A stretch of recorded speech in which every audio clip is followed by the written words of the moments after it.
stock them deep and we sell them cheap. Right, Birds Coach Nick? Boy, I guess. Right, Brandon Graham? Boy, I guess. Barbera! 300 Grand Cherokee. And at Barbera's Compass Corner? Hello? Your choice. $249 a month or 0% factory finance for 72 months. Philadelphia's Credit Connection. $0 down, you're driving around Philly 10. That's a lease. No, that is not a lease. I'll say it again, so you know where and when. Rams, Compasses, Cherokee, even Grand Cherokee. Your choice. 0% for 72 months with $249 a month. That's a boom shakalaka. 0% 72 months, $249 a month, 24 Compass Limited. Approved credit, well qualified class. Supplies last, including tax tag 464 doc fee. For details, 1-800-Barbera.com. Barbera! New Ram, new Jeeps. Hello? Your choice. 0% for 72 months, $249 a month. Jeeps, cheap. Is Barbera the best? Hang on, you tell him, Brandon Graham. Boy, I guess. If your credit card bills have gotten out of hand, call Consolidated Credit now. If the interest rates on your credit cards are so high, it'll take years to get out of debt. Call Consolidated Credit now. They've helped over 10 million people without destroying your credit. They can reduce your interest rates, lower your total payments up to 50% to get you out of debt fast. For a free consultation, call Consolidated Credit now. The program works. Call 800-210-4298. 800-210-4298. 800-210-4298. Consolidated Credit Solutions Incorporated, 5701 West Sunrise Boulevard, Fort Lauderdale, Florida 33313. Licensed by the New York Department of Financial Services and by the Vermont Department of Financial Regulation. Kansas CSO 0019051. Maryland DM 1492. Oregon DM 892. Licensed by the Virginia State Corporation Commission, license number DC83. Service may adversely affect the individual's credit. Non-payment of debt may lead to additional finance charges or collections activity, including legal action. Actual interest rates, length of program, and monthly payment reductions will vary by consumer and creditor. Yours could be higher or lower. Not a loan company. We do not lend money. WPEN and WPEN HD1 Burlington, Philadelphia. A Beasley Media Group station live from the Comcast Business Studios. 97.5 The Fanatic. John Kincade, Andrew Salciunas. This is Kincade and Salciunas. 97.5 The Fanatic and 97.5thefanatic.com. Well, neither of those guys are here. It's me, Connor Thomas, and Brendan Gunn with you, but we're still breaking down what happened with the Eagles on Sunday, and we're starting to look at the long, sweeping approaches of what did happen. Are there any major concerns?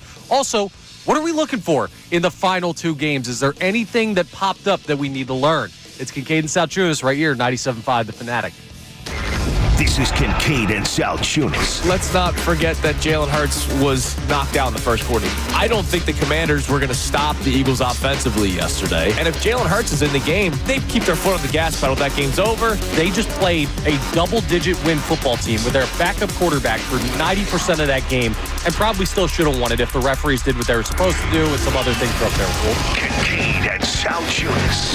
John Kincade, Andrew Salciunas. 97.5 The Fanatic and 97.5thefanatic.com.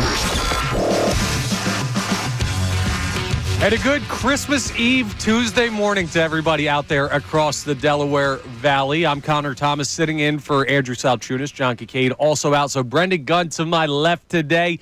Of course, around the holidays, we have a lot of people taking vacation time, but we got you locked down today, and we're going to be talking a lot more about the unfortunate Eagles loss on Sunday. Now, I say unfortunate because losses are never good, but we discussed yesterday about the situations that led to the loss and why there shouldn't be a whole lot of overreaction to that. It's one of those games where you look at it and say, some weird stuff happened, some bad stuff happened, but this team has a lot of money in the bank with this fan base when it comes to what we expect them to be. So the talk yesterday was what we should not be overly concerned about.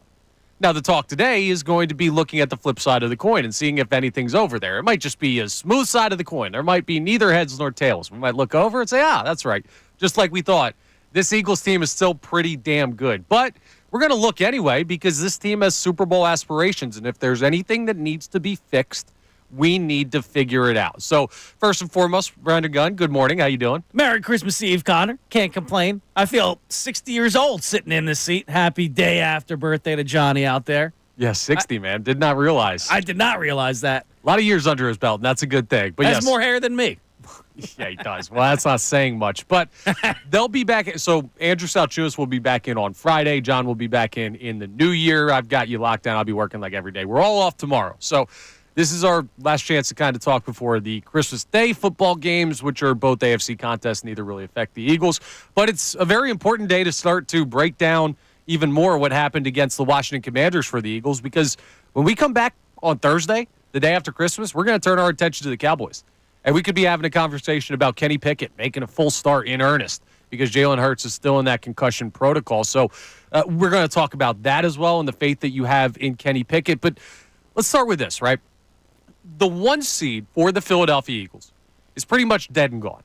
There's a chance, and I talked with Andrew yesterday on the show about, well, it could happen. I mean, you'd need the Lions to lose once or twice, or you need the Vikings to lose multiple times, and then the Eagles would have to win out, and a lot of stuff would have to break their way. You need like 3 out of 4 things to go your way, and it's probably not going to happen. When you're talking about the 2 teams you need to lose have only lost twice all season. So. Yeah, it doesn't seem likely that the 1 seed is going to happen for the Birds, but it does still seem exceedingly likely that the 2 seed is going to be the spot that they end up, and NFC East champions they will be. So my question to you guys out there, and you can join in 610-632-0975 on the phone line, on the text line. If you're getting around Christmas Eve morning, rather, and you're doing some last-minute shopping, I got all mine done last night. Knocked it out. Go ahead and give us a call or a text. Is there anything left that you're looking for over the final 2 games of the Eagles' regular season? They will play Dallas this Sunday. They will play the Giants next Sunday. Neither of those opponents playoff opponents, with both divisional, and you could play one of those without your starting quarterback. And you just had a loss to the Commanders where, again, a lot of weird stuff happened. And some people, not us here, but some people, and I'm not like blaming them, like, you idiots, why would you ever look too far into it? Some people have concerns about this team, and one of our goals throughout the show today is going to be to decide if they are valid concerns or not. So, Brendan, I'll ask you first, do you have anything you're looking for in the final 2 games of the season, or is it just hit the fast-forward button, get us to the postseason, lock up the seed? For the most part, it is pretty much just wake me up in that first round of the playoffs now, the wild card round. But I'm looking for health, dude. Like, you need to get there in one piece as best as you can. And I know this time of year people are always banged up, but you can't have a major injury like Jalen Hurts going down for multiple weeks. Saquon Barkley's chasing that record. I don't know if I want to risk it with everything going on right now. Like, you need him. You need your workhorse back in the postseason the whole way through. You need A.J. Brown to stay healthy. Like, that's pretty much what I'm looking for. I'm trying to keep guys out of harm's way the rest of the regular season. Now, you need to get that 2 seed. You do need to lock that up. You need to lock up the NFC East. But for the most part, I don't know if I'm doing anything crazy, putting guys in harm's way out there, because you're not getting to where you need to be without your stars out on the field. And I think pretty much you can go out there and win against the Giants or the Cowboys doing the bare minimum. Like, for the most part, you can go out there and steal a win. Cowboys are playing a little bit better as of late. Yeah, I was going to say. Bucs team who's on the borderline of making the postseason. But the Giants are sitting there looming. I know we all want that last bye week, quote unquote, because we're not getting it now in the postseason. 1 seed's pretty much gone. But more than anything, it's just health, dude. Like, you need to get there in one piece. Right, that's definitely important. And the Eagles had a tough week when it came to injuries. Not just the Jalen Hurts concussion, but Jordan Davis goes down with a lower body injury. You saw Josh Sweat in and out of the lineup. Jordan Davis. I just missed that. Yep. Thanks for listening. 6 minutes in, we're already tuned out. And you had a couple of things that you look at and you say, okay, well, we need to make sure that these guys are available. It's not anything long-term. But let's look at Josh Sweat, for example. Bryce Huff's practice window was activated before the game against the Commanders. He did not play in the game, but he should be back before the regular season is over. Like, dude, I might take Cooper DeJean out from the punt returner. Like, I can't risk that. Well, I mean, listen, hopefully Britton Covey's back. He practiced a lot of last week, but then was out with his neck issue that's kept him out for a while. He could be back this week. So you do have some guys coming back, and you don't have anything that is season-ending as of right now that we're aware of outside of the Brandon Graham situation, and that's been existing for weeks now. So health is important. They're still in pretty good shape as far as that's concerned, but I get that. One thing that I'm going to be looking for, I'm going to be watching the young players on defense, right? There was a quote from earlier in the season where Vic Fangio was asked about the rookie wall. And he's like, I don't think that exists. We don't practice like we used to. There's not the workload that we used to put on these guys over the course of the week through, like, padded practices and everything and 2 days before the season started. Like, we managed the health pretty well and the stamina of the guys pretty well. So I don't think there's a rookie wall is what Vic Fangio said. And I totally disagreed with him at the time, and I still disagree with him now. I think there are players that do hit the rookie wall. I think that the wear and tear of an NFL season, even without those old practices like they used to run back in the day, there are times when you get to week 15, 16, 17, and 18 with the extra game now that just started a couple years ago, that younger players, first and second year guys that are not totally used to an NFL workload yet, can be less effective at this point in the season and in the postseason than they have been throughout the year. And the Eagles have some very important first and second year players. Like Jalen Carter is huge to the defense. Could he hit a sophomore, not a rookie wall, but a sophomore wall? Yeah, and he already has played more snaps than any defensive tackle played all of last year. Fletcher Cox led the team last year with like 600-something, and Jalen Carter already had 700-something heading into the game this past Sunday, and it just went up even more. Yeah, Quinyon Mitchell and Cooper DeJean, both rookies. Are there going to be guys that you look at in that secondary that are some of the younger players that you say, do they have what it takes to continue to play at the level they have? Not that they're going to completely fall off a cliff, but one of the strengths of this Eagles team has been the defense. Like, arguably the strength of this Eagles team. And later on in the show, we're going to talk about what is the number one strength of this Eagles team. But one of those strengths has been undeniably the defense, and the strength of the defense, you could argue, has been the secondary. And if those guys do not play at the level that we've seen through the first, 15 games of the season, then you're going to be looking at a situation where the path to the Super Bowl looks tougher. So I'm going to be looking at the young players, and I'm going to be seeing, and maybe there's a couple on offense as well. I think about a guy like Cam Jurgens, and I see how much he can do. Kobe Dean's not first or second year, but he's never played a full season in the NFL without missing time with an injury, and he hasn't missed anything this year. Right, so another guy. So this is my point. There are young players that play important roles. Will they be able to keep up what they've done throughout the season? So are you looking for anything over the final 2 games of the regular season? And if so, what will you be focused on? It is totally valid if you call in or text in today at 610-632-0975, same number to get in on the conversation, and you say, I'm not looking for anything. I'm looking to fast forward and get through to the postseason, and I don't need to see anything more from this team. I know how good they are. Just take care of your business, and we will see you in January. I think that's a valid way to approach things. I just do have a little bit in the back of my mind that I say, I would like to see this, I'd like to see that. And that young defensive players point is probably the biggest one for me. Yeah, I just think they need to bounce back in general. Like, I can't see them. If the postseason started today, I'd be a little bit not down on the team, but I want to see them going in on an upswing, not on a downswing on a bad Sunday like they just played. Now, when you talk about the secondary, though, do you attribute Sunday's loss to just miscommunication and it's an anomaly, or do you think that has anything to do with a rookie wall or anything like that? I think it was a bad day. I think a lot of teams out there have bad days. And sometimes it's one player, sometimes it's one side of the ball. And the Eagles defense did not have their best day on Sunday. Now, the thing that you talk about, though, is they had 5 turnovers forced. That's unbelievable from a team that through the first 2 months of the season could not find a way to turn the ball over at all. They forced 5 against a solid offense. And remember, it wasn't so much the narrative Sunday going into the game about turnovers and what Jaden Daniels has done this year. But going into the Thursday night game earlier in the year, the whole conversation was Jaden Daniels does not turn the ball over. How do you create those opportunities? He's been so good at protecting the football. You turn that team over 5 times. Now, a couple of them were Brian Robinson fumbles, and there were different circumstances. It wasn't just Jaden Daniels. I don't mean to single him out because he played a strong game. 2 picks, though. 2 picks, yes. Rookie quarterback. I mean, I think that's to be understood when you're playing a defense like this. I don't think it was a terrible day for the Eagles defense, and you look at the score and see 36 points given up and say, wow, okay. Yeah, they just got to get off the field. Dude, they allowed so many 4th and longs, 3rd and longs. You get off the field, you played better than the score results show that you played. Absolutely, and that's why I'm not overly worried about that. I think it was just a bad day, and I think they will bounce back. And the tough thing, too, that you have to look at about the conversation with, is there anything you want to see? Well, let's say that I needed to see the defense play better, right? I have major concerns about the Eagles' defense. I think they stink now, which is not a valid way to think about it, but this is a hypothetical, if you're feeling this way. Because we had texters yesterday that were like, this defense down in the stinks. dumps. I'm like, guys, Deep breath, everybody. It's Christmas. Need some holiday cheer out of you. But my response to that would be, well, you're playing Cooper Rush and the Cowboys. You're playing the Giants and whoever they're going to put out there.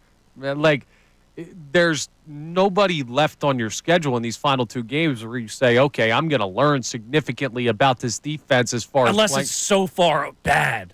Right. Which I don't but I ever mean, in a positive happening. way, you're not going to learn anything about this defense overall, I don't think, if you have major concerns. So that's part of the argument, too. Like, are the opponents quality enough that you can get to a point where you see more about this team? Maybe that's an argument for saying, hey, just win the games that you got to, move on to the postseason. Hopefully you go ahead and take care of business Sunday against Dallas, and then you can rest guys on the next Sunday in Week 18 against the Giants, and you can go in healthy to the playoffs. So all of that on the table as far as that conversation is concerned. Again, 610-632-0975 is the phone number to jump in on the call line, the text line. You can get us a bunch of different ways. We are on YouTube today, so you can check us out on there as well.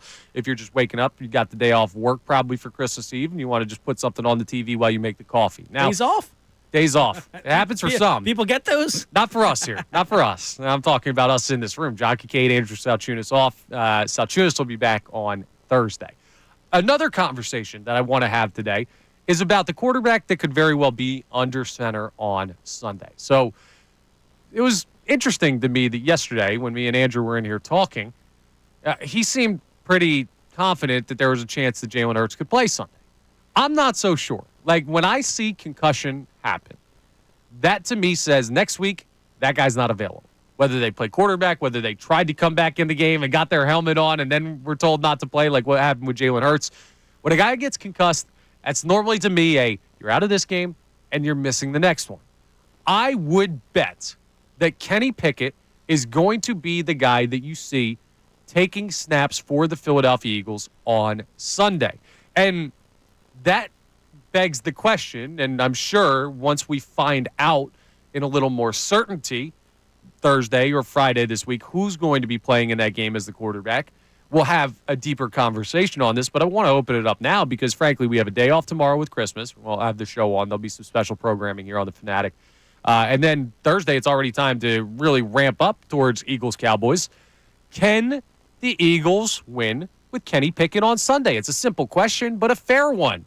Can they find their way to victory against the Cowboys team that just beat a Buccaneers team that everyone's afraid of? And they've started to play better football. And yes, they're eliminated from the postseason, but there are parts of that Cowboys team that you should look at and say, okay, well, they could still win a football game. They're not the, Las Vegas Raiders. They're not the Jacksonville Jaguars, who almost beat you, by the way. So do you have faith in Kenny Pickett to go out and find a way to victory for the Birds on Sunday, or the Eagles team with Kenny Pickett to maybe drag him to victory? Either way. And part of the reason that we're having this conversation this early is because Nick Sirianni talked yesterday at his day after media availability, and he talked about what Jalen Hurts being in the protocol looks like. Jalen's in the concussion protocol. When that happens, we just lean on the doctors to let us know on a daily basis of where he is. As far as Tanner goes, him and Kenny have been getting a lot of reps on scout team and in our developmental periods. I think both of them have done a really good job there and are continuing to develop. I love that he goes as far as Tanner goes because that means he was asked about the normally third-string emergency third QB who has not been active yet this year for a game day, which, guys, we're not doing the Tanner McKee thing. I'm telling you right now.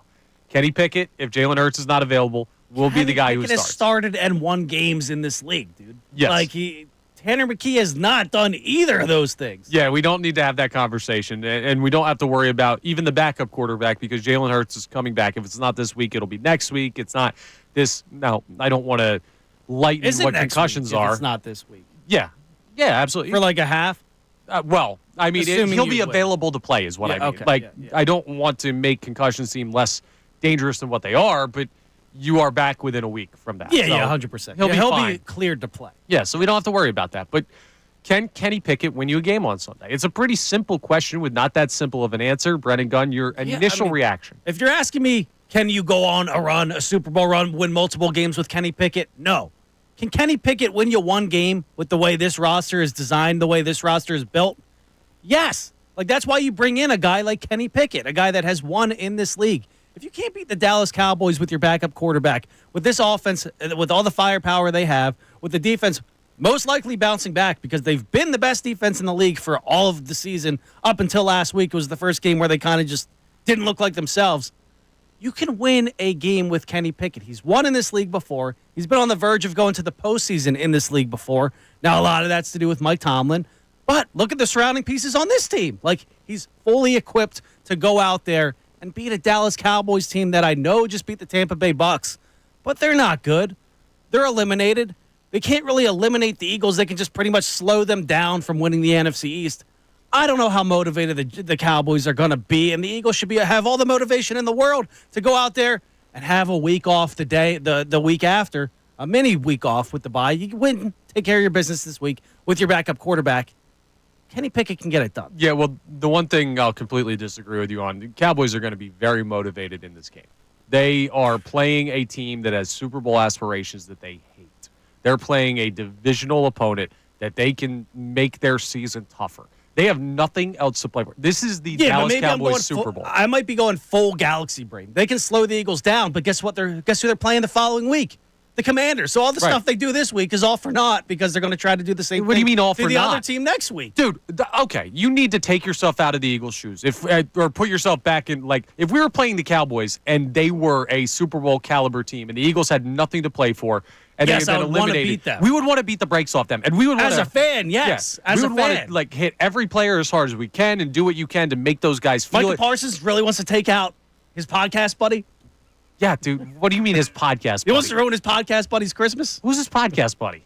Darius Slay. Yeah, he's not playing against Darius Slay. He's playing Kenny Pickett. He doesn't care about Kenny Pickett. No, the Cowboys are coming in here trying to make the Eagles. But the Eagles should be even more motivated than Dallas, dude. Well, yeah, but my point is the Cowboys aren't rolling over. This is going to be a divisional game where the team that you're playing, they're not If you terrible. go up early against a team that's already done, they're more likely than not to just roll over and say, to hell with it. Right, but the idea that the Cowboys are coming in here with nothing to play for is absolutely crazy.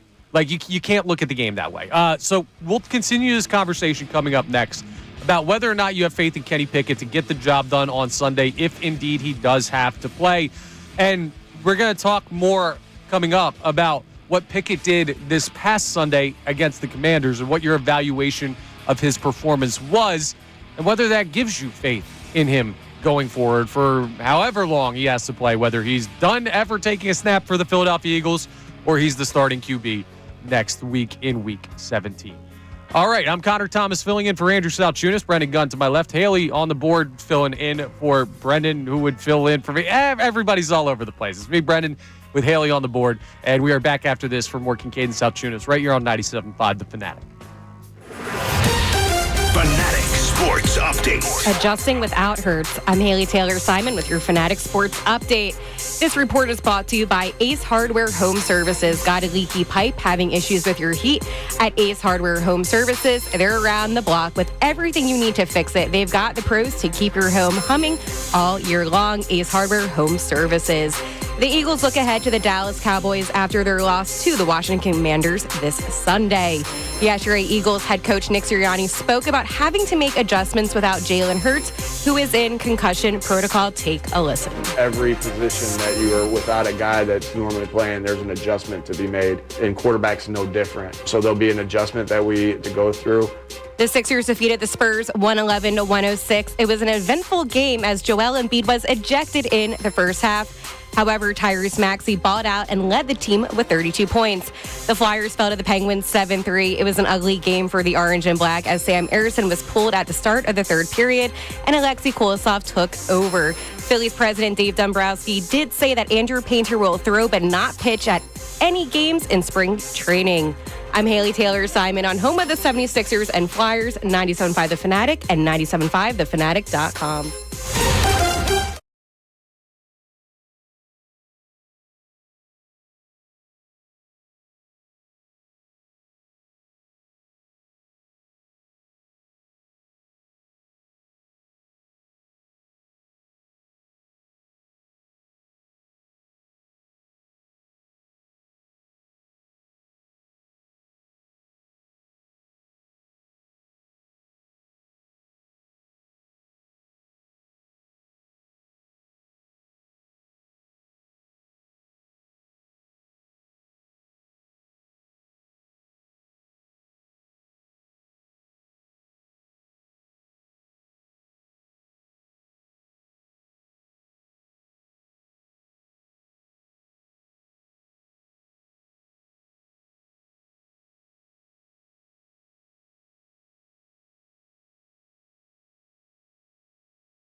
It is 6:30 here, Fanatic Studios. Connor Thomas filling in for Andrew Salciunas. Merry Christmas Eve here.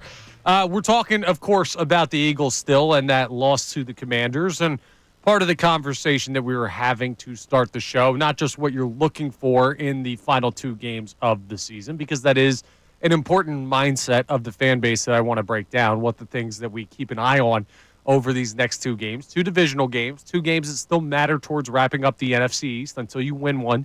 That is not done yet for all intents and purposes.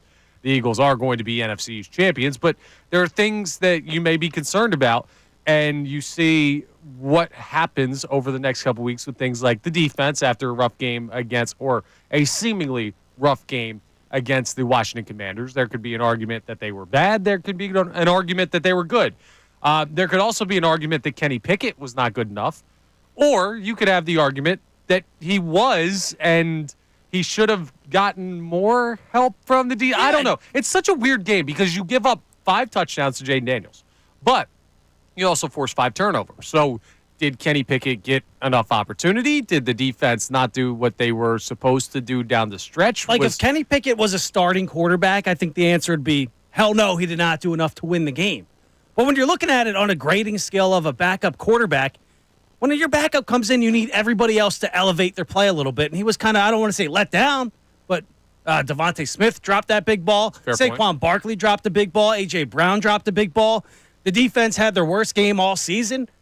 On the grading scale, I think he did enough to go out there and win the game as a backup. When your backup comes in, literally everybody else has to be perfect, and I don't think they were. I understand what you're saying, and I think a lot of people would probably agree with you out there. I'm not so sure. Like, I saw that game by Kenny Pickett, and I think part of the issue with why people have that mentality, right? The issue that I have with people who would say what you just said. The bar for Kenny Pickett was unbelievably low. He looked like he had no clue how to play football when he had his opportunities in the preseason.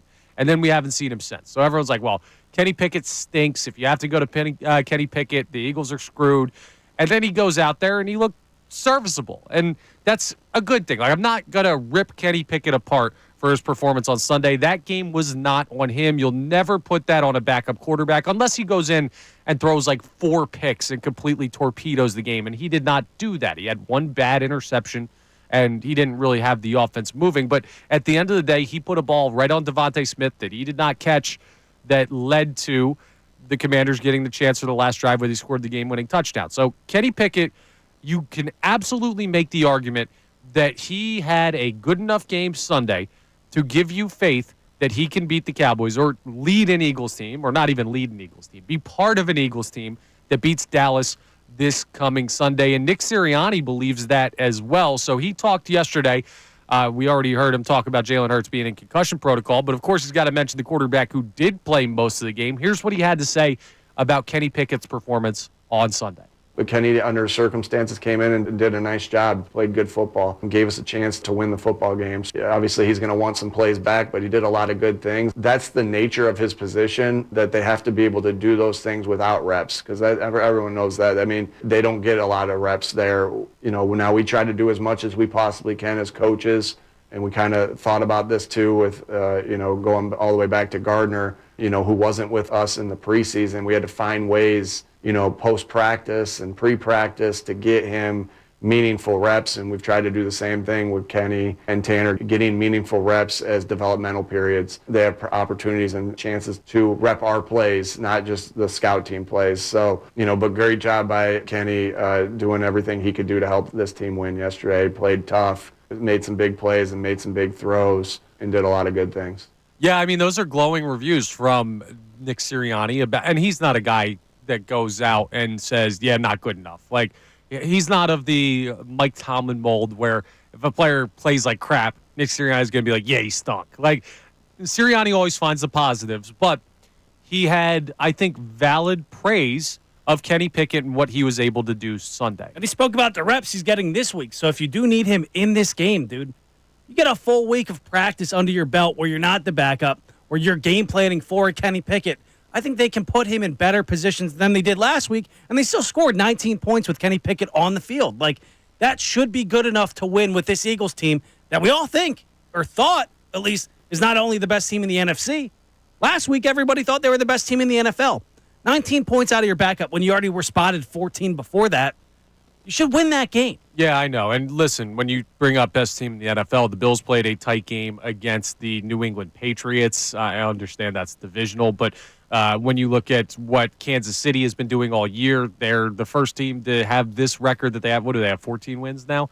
And they haven't had a game over 30 points, I believe, which is insane. It's crazy. Yeah, by the way, they're not dead. You're absolutely crazy for yes, thinking they that. are. You're crazy for ever comparing that team to the 2023 Eagles. We'll reconvene in 3 weeks.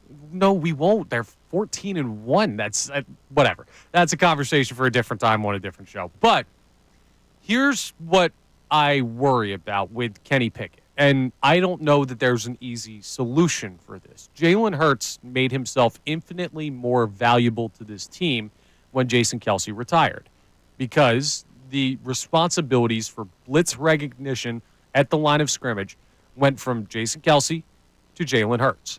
And Hurts has been pretty darn good at that this year. He's had moments where he's taken some bad sacks, but I think part of that reason, a big part of the reason he's been taking sacks when he's been available to play, was because he was turnover avoidant.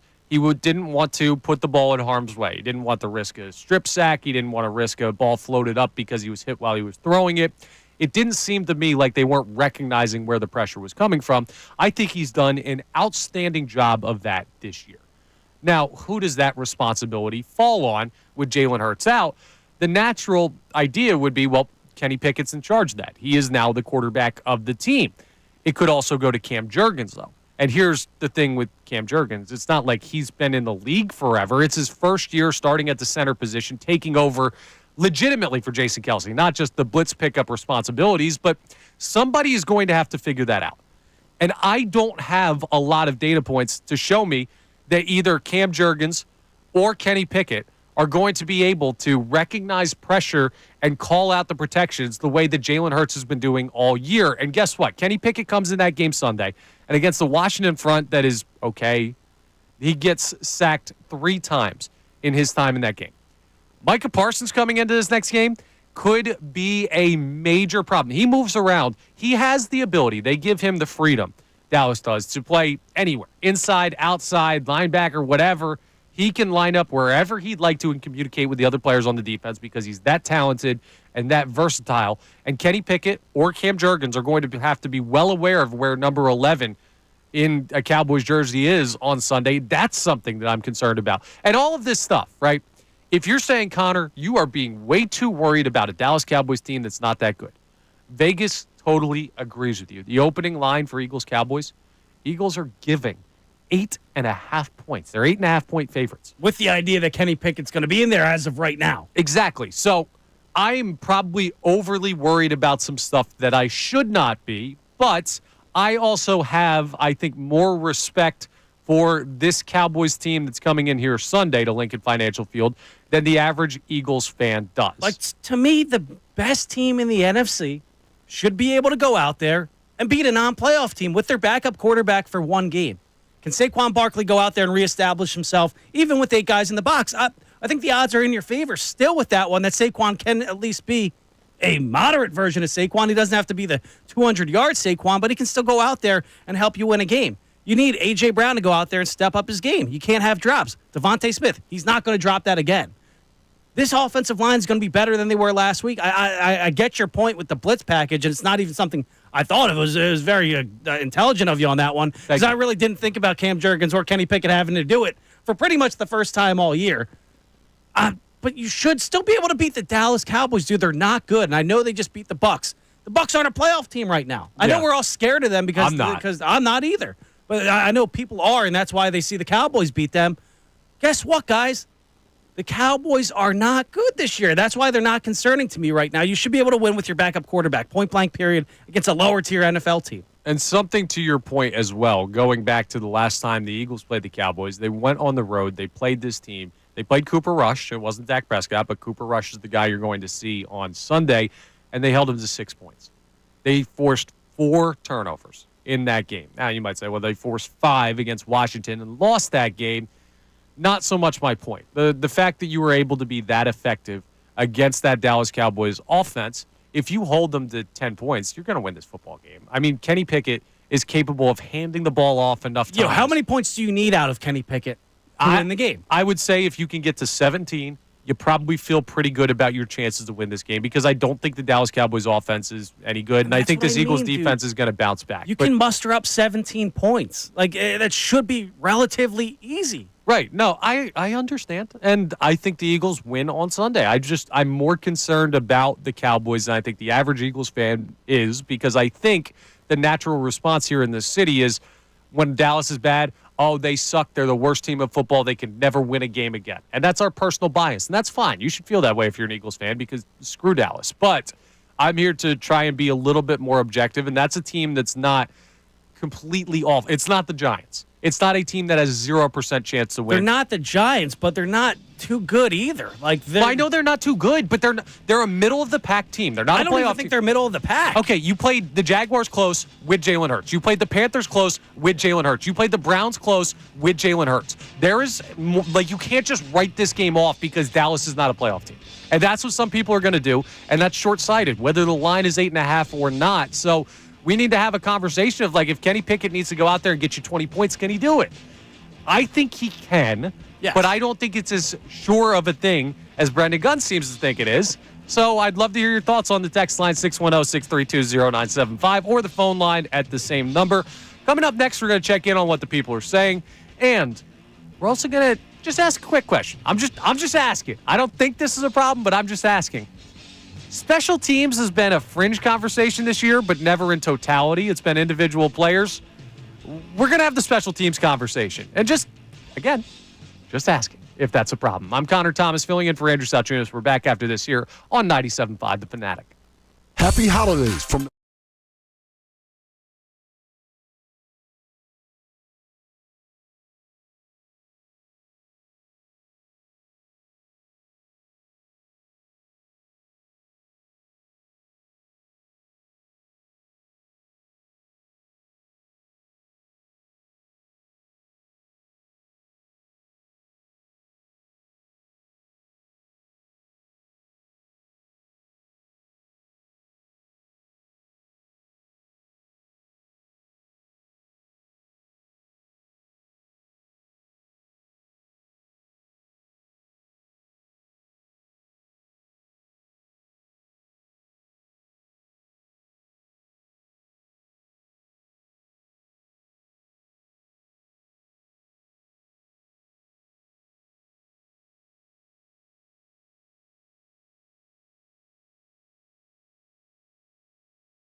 I'm Connor Thomas filling in for John Kincade, Andrew Salciunas, Brendan Gunn to my left. Haley's on the board. Those guys have off for the Christmas holiday as it is Christmas Eve. Hopefully you're enjoying the start to the official part of the holiday season here with Christmas rolling around. I got all my shopping done. Don't worry, everybody. I did all of it yesterday. I didn't buy a single present. Connor has a weird theory out there where he says, like, if he misses the delivery date, he just tells him it'll be here in a week. Yeah, I've got 3 or 4 things that I ordered yesterday online that are going to be here like next week. Do you give him like a box that says like IOU? No, just tell him, hey, I got you this. It'll be here in a week. You can't do that. Yes, I can do that. I'm not buying presents for like 7-year-olds that are going to have a meltdown if their thing is not here. Like I got extra stuff. You never know when somebody can ruin Christmas. I got extra stuff for the people that the gifts are going to be here late for, so they'll have plenty. It's fine. I'm an expert. You wrap it up when it gets here, or do you just say, here you go? No, I'll just give it to them. I You do the save on same wrapping thing, paper. though. Yeah, it's just I don't wrap up give my them the presents. Amazon box or whatever. I had a They'll make it meltdown easy. doing wrapping last night. Did you actually? Meltdown. You've I had had a a lot bad of day meltdowns yesterday. lately. I'm glad everything got worked out for you. But the Eagles had a bit of a meltdown on Sunday when it came to special teams, right? And this is something that I don't think is a major problem, but the conversation surrounding special teams this year has not been, well, the Eagles' special teams is not good enough. It's been, well, Jake Elliott is shaky, and that might be to put it lightly. Braden Mann has actually been really good punting the football. Kickoffs were a problem on Sunday. He could not kick the ball out of the damn end zone, and he was giving up bad field position. That's They're another starting thing. at the 40 every drive, Right. dude. That's another thing we did not talk about with the defensive performance on Sunday. They were behind the 8 ball a lot because your kickoff coverage and your kickoff specialist in Braden Mann was not getting the job done. I mean, you started the game with a kick that didn't even make it into the landing zone. I get it was cold, and to be fair, I used that as an excuse yesterday to defend Jake Elliott missing the 56-whatever-yard field goal that he took. It was cold missing and short. windy, but, dude, you got to get it into the landing zone. Right, like every other kicker in the NFL kicked the ball into the end zone, It's I'm not that sure, far. or the landing zone on Sunday with similar weather around the country in other places. But, dude, you think back to 2022. Yep, and that's exactly where I was all year going. long, dude, all they talked about was this may sneak up and bite you in the butt. We're like, no, we got a great defense, record-setting sacks. We got a great offense putting up 28 points a game. And guess what happened in the Super Bowl? You got burnt. Big punt return by Kadarius Toney, and the next thing you know, the Chiefs are walking in to field goal range easily. So that's part of the reason why I bring this up. I don't think that special teams are a problem for the 2024 Philadelphia Eagles. I do not.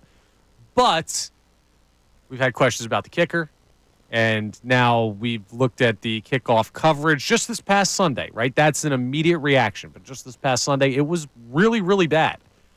Do you have any concerns about special teams like we did in 2022 where we said, yeah, this team is unbelievable, but kicker, punter, kickoff specialist, kick coverage, punt coverage, it hasn't been great, so we're worried about the 22 team. Now, I think they have been pretty good for a large majority of the year outside of Jake Elliott.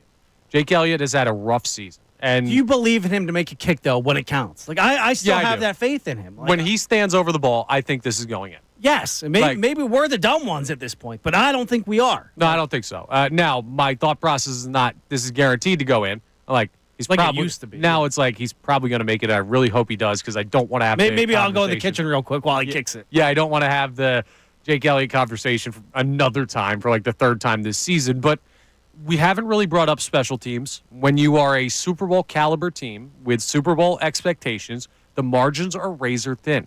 And that covers all 3 facets of the game, not just offense and defense. It also covers the specialists. So we'll see if the people, 610-632-0975 is how you jump in on the phone line or the text line, are focused on special teams at all, or if this was just like some weird one-week anomaly, like a lot of stuff in this game was. We're also asking questions about, with the 1 seed pretty much gone, what are you looking for over the final 2 games of the Eagles' regular season, if anything? And can the Eagles find a way to win on Sunday with potentially Kenny Pickett under center due to Jalen Hurts being in the concussion protocol? 610-632-0975. That's the phone number one more time for you. Call in, text in. Let's open up the phone lines on this Christmas Eve show. Let's talk to Chris in Allentown. Chris, you're live here on 97.5 The Fanatic. Well, first off, good morning and Merry Christmas to both of you guys. Morning and Merry Christmas, Chris. Hey, Kunis, I called you back in August. I told you this team was going to be 14-3 by the time the season wrapped up. It was Super Bowl or bust. I said Devin White was going to be amazing. I was absolutely incorrect about that. The linebackers look great, though. This defense kind of rolled together. Unfortunately, this past weekend, we didn't see that. I'm still kind of a little ticked about the game. There was things that I saw I just didn't like. I mean, obviously, it comes down to the special teams. I mean, we got to kick that ball into the end zone. If like, not freaking, there are college kickers that do that in their sleep. Put Elliott in. Yes. Put somebody in that can kick it there. I mean, you saw it all game. I mean, I think their average starting position was 43-yard line. Which is unacceptable special teams-wise, which is why we're having that conversation. But do you see it as like a continuing problem, Chris, or is that a one-time, one-week thing? I hope so. I mean, I was talking to my wife, and I was laying in bed last night watching the Green Bay game, and I said to her, I said, you know what? I said, I don't care. Bring another kicker in. I mean, just bring somebody in. Just put some pressure on Elliott to start doing his job. Or if there's something wrong with Elliott, you need to get him right for the playoffs. I mean, this is I don't want to see us lose a playoff game and not make the Super Bowl with this team at the end of the day, because this. I mean, we're the best team in football. I just got to say it hands out. No, for sure, Chris. And yet, in spite of all of that, it looks like you feel good about them for Sunday? I feel absolutely 100%. I don't care Cooper Rush. I don't care if it's Dak Prescott. This team's going to come out with a chip on their shoulder. That, like, when you're losing hurts, it doesn't taste real well. And I can, like, Jalen Carter's just a man-child. I love that kid.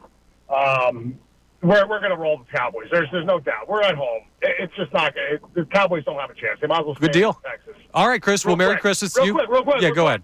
E-A-G-L-E-S, Merry Christmas, Eagles! I love it. Appreciate it, Merry Chris. Christmas, Eagles. You got to love it. Yeah, that's some fire today. Listen, the Eagles just gave up 36 points and lost to a divisional opponent and lost their quarterback to concussion. 2 days later, we got people calling in with motivated Eagles chants saying we're cooking the cow. Like, listen, that's what I want to hear from this fan base. Yes. I want you to be motivated. A.J. Brown talked about it after the game.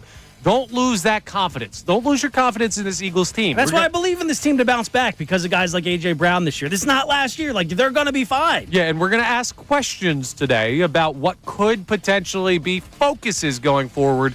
We're not worried. I promise. The Eagles are still a good football team. We'll talk more about that coming up. We'll reset the show top of the 7 o'clock hour. And we're also going to start something interesting. We're going to put together the true rankings of NFC playoff teams or potential playoff teams that the Eagles could face top to bottom on most dangerous to least dangerous. We're going to need your help on this one. So you'll have to chime in on that as well. We'll break down exactly what we mean on that coming up and much more. It's Kincade Salciunas, Connor Thomas in for Andrew Salciunas. Back after this here on 97.5 The Fanatic. Fanatic Sports Update. Adjusting without hurts. I'm Haley Taylor-Simon with your Fanatic Sports Update. Join Andrew Salciunas in Clearwater Beach next March for spring training trip of a lifetime. Go to phillysportstrips.com and place a small deposit to reserve your spot. That's phillysportstrips.com. The Eagles look ahead to the Dallas Cowboys after their loss to the Washington Commanders this past Sunday. Yesterday, Eagles head coach Nick Sirianni spoke about having to make adjustments without Jalen Hurts, who is in concussion protocol. Take a listen. Every position that you are without a guy that's normally playing, there's an adjustment to be made. And quarterback's no different. So there'll be an adjustment that we have to go through. The Sixers took down the Spurs 111-106. It was an eventful game as Joel Embiid was ejected in the first half. However, Tyrese Maxey balled out and led the team with 32 points. The Flyers fell to the Penguins 7-3. It was an ugly game for the Orange and Black as Sam Ersson was pulled in the start of the third period and Alexei Kulisov took over. Phillies president Dave Dombrowski said that Andrew Painter will throw at spring training but will not pitch in any games. I'm Haley Taylor-Simon on home of the 76ers and Flyers. 97.5 The Fanatic and 97.5thefanatic.com.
Fanatic and 97.5thefanatic.com. This is Kincade and Salciunas, Philadelphia Sports Talk. 97.5 The Fanatic. All right, we're into the 7 o'clock hour here on Kincade and Salciunas. Sun's coming up. What's up? The sun's coming up. Yeah, it is. Now, is it? Yes, stop it. There might be some snow out there as well. Drive carefully. I know we're supposed to say that at 8 o'clock when Andrew Salciunas normally does to have a safe drive into work, but we might legitimately get a bit of a white Christmas here in Philadelphia, which I don't think we've had for a decade plus, maybe it's more usually than like that. 60 degrees. Yeah, kind of wild, but nice to see a little bit of the holiday weather, even though I hate the cold. So everyone be safe if you're getting some last-second Christmas errands done here on this Christmas Eve. Make sure the number one thing you can do to be safe is keep your radio tuned to 97.5 The Fanatic. But the number two thing, no, real number one, be safe out there and enjoy your holiday. We'll help you enjoy that holiday by keeping up talk on what the Philadelphia Eagles need to focus on going forward following their loss to the Commanders. Now, is that a loss that created doubt in your mind, or is that a loss that you can easily wipe away?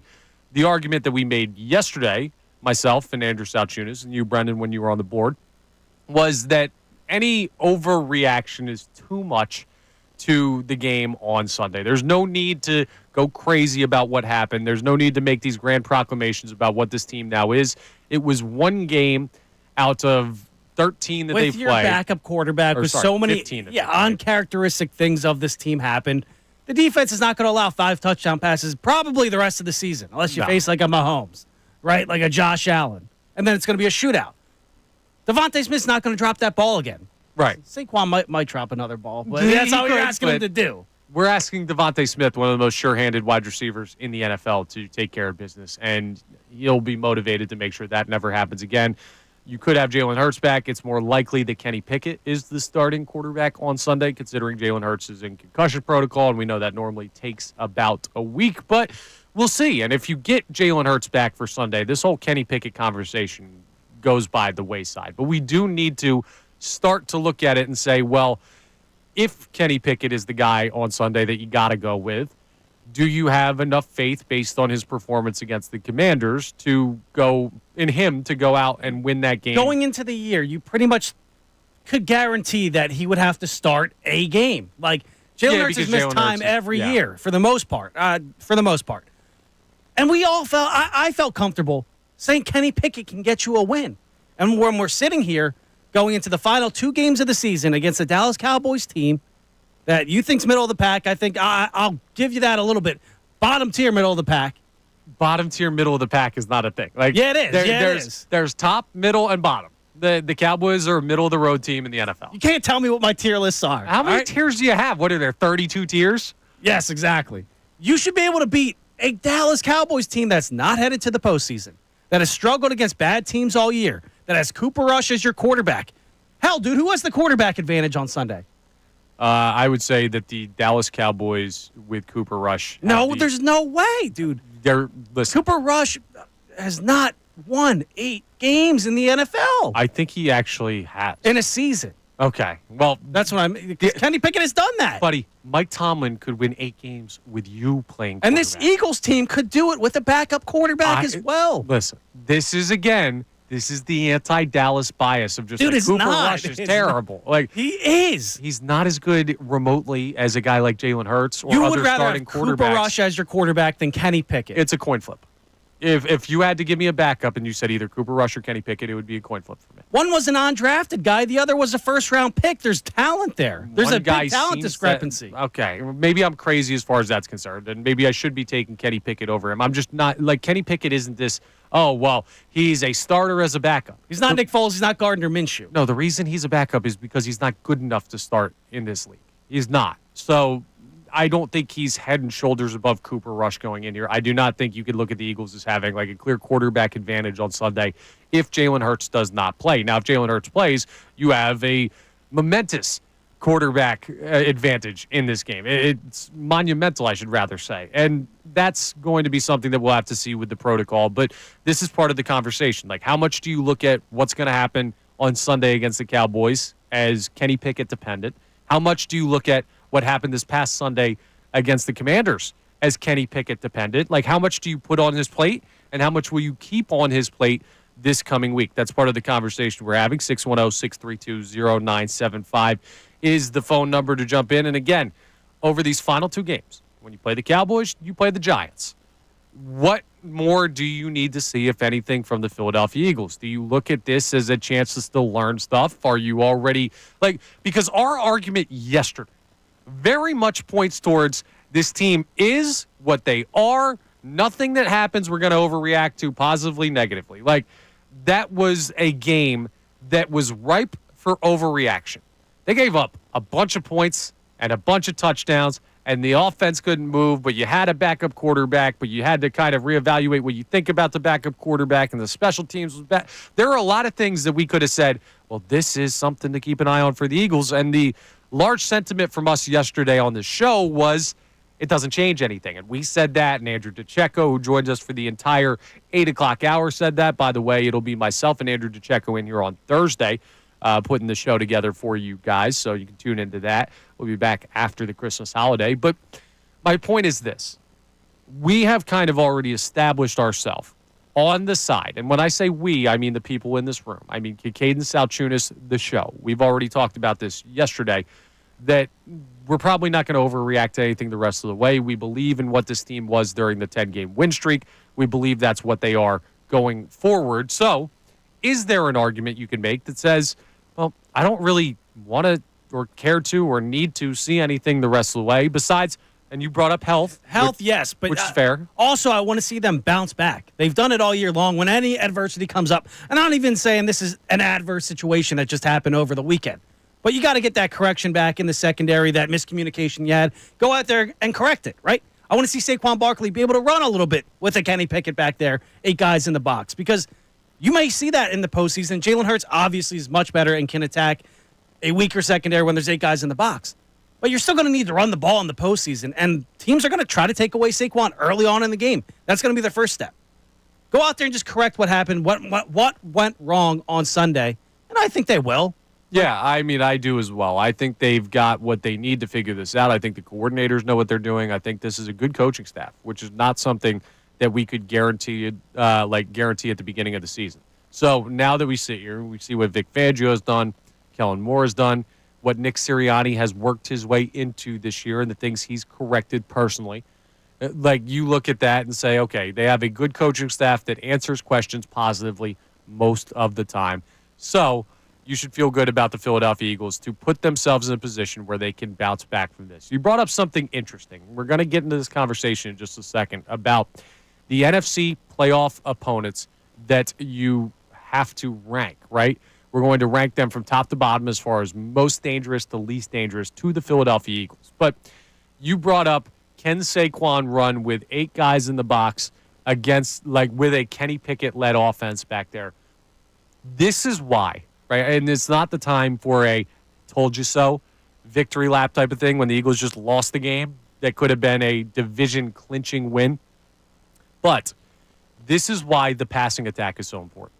That was the prime example on Sunday. Now, it's a dramatic example because Kenny Pickett is significantly lesser at the quarterback position than Jalen Hurts. But that was a dramatic example of why the Eagles need to have balance offensively, because when you can't throw the ball, teams can stack the box against Saquon Barkley. Teams can get after. Now, even if you do that with Jalen Hurts, he can still run himself, which makes the offense multiple and even in the run game alone. But the point is, this is why that conversation existed for so many weeks and why it was so good to see what they did the week before against the Pittsburgh Steelers, because you can't get into a situation where Saquon gets stopped like he did on Sunday in the postseason. 610-632-0975 is the phone number to jump in on those conversations that we're having so far today. You can call in. You can text in. Now, this is going to be fun. I think this is going to be a fun little exercise here as we run through the postseason teams that the Eagles could potentially match up with. And with seeding not set and anything being capable of happening in the NFL playoffs, well, basically any team that's qualified for, and we're going to keep this to the NFC side, but any team that's qualified for or eligible for the playoffs is going to be a team that we have to evaluate as far as this is concerned. So looking at the NFC playoff picture, right now, the Detroit Lions are the 1 seed. The Eagles would be the 2. The Rams, if the season ended today, would be the 3 seed. The Falcons would be the 4. Those are your divisional champions in the West and South, respectively. Minnesota would be the 5. Green Bay would be the 6. Washington would be the 7. So that's what you're looking at as far as postseason teams are concerned. There are only 2 other teams in the NFC that are not yet eliminated, and that would be the Tampa Bay Buccaneers and the Seattle Seahawks, both at 8-7, both probably going to have to win their division to find their way in, because Washington is probably going to win one of their final 2 games, and that would put them at an 11-win mark, which is going to make it impossible for the Bucs or the Seahawks to reach that win total in the final 2 weeks. They'd have to win the division to get in. So just to list those teams out again, we're talking Detroit, Los Angeles, the Rams, not the Chargers, the Falcons, the Vikings, the Packers, the Commanders, the Bucs, and the Seahawks. Now, here's where this conversation gets squirrely, because you could easily say, well, Connor, we're just going to write down the seeding for these teams, and it's going to be Detroit 1 and the Rams 2 and the Falcons. Like, no, it doesn't work that way. Already disagree with you. Exactly. And also, there's still people out there that think if the Bucs get in, they're a potential problem. Like, there are these weird matchup questions with the Philadelphia Eagles that could change the way that you rank these teams. And here's the thing, right? I know you're out there and you're running around. You may not have a chance to call or text today and get in, but I'd love it if you could chime in on the conversation. So rather than asking people to rank them, if you hear me and Brendan Gunn throughout the course of the show, because we're not going to do all of the teams right now, but we're going to do some of them, set the framework. If you hear something that you majorly disagree with, call in, make your point, and we reserve our right to listen to the people and change the list around if there's a strong argument made for these teams to change. So we're going to build from the outside in, okay? We're going to start top and bottom, and we're not going to go in order. We're going to kind of bounce back and forth. So the number 1 team in the NFC postseason picture that you would not want the Eagles to match up with is who and why?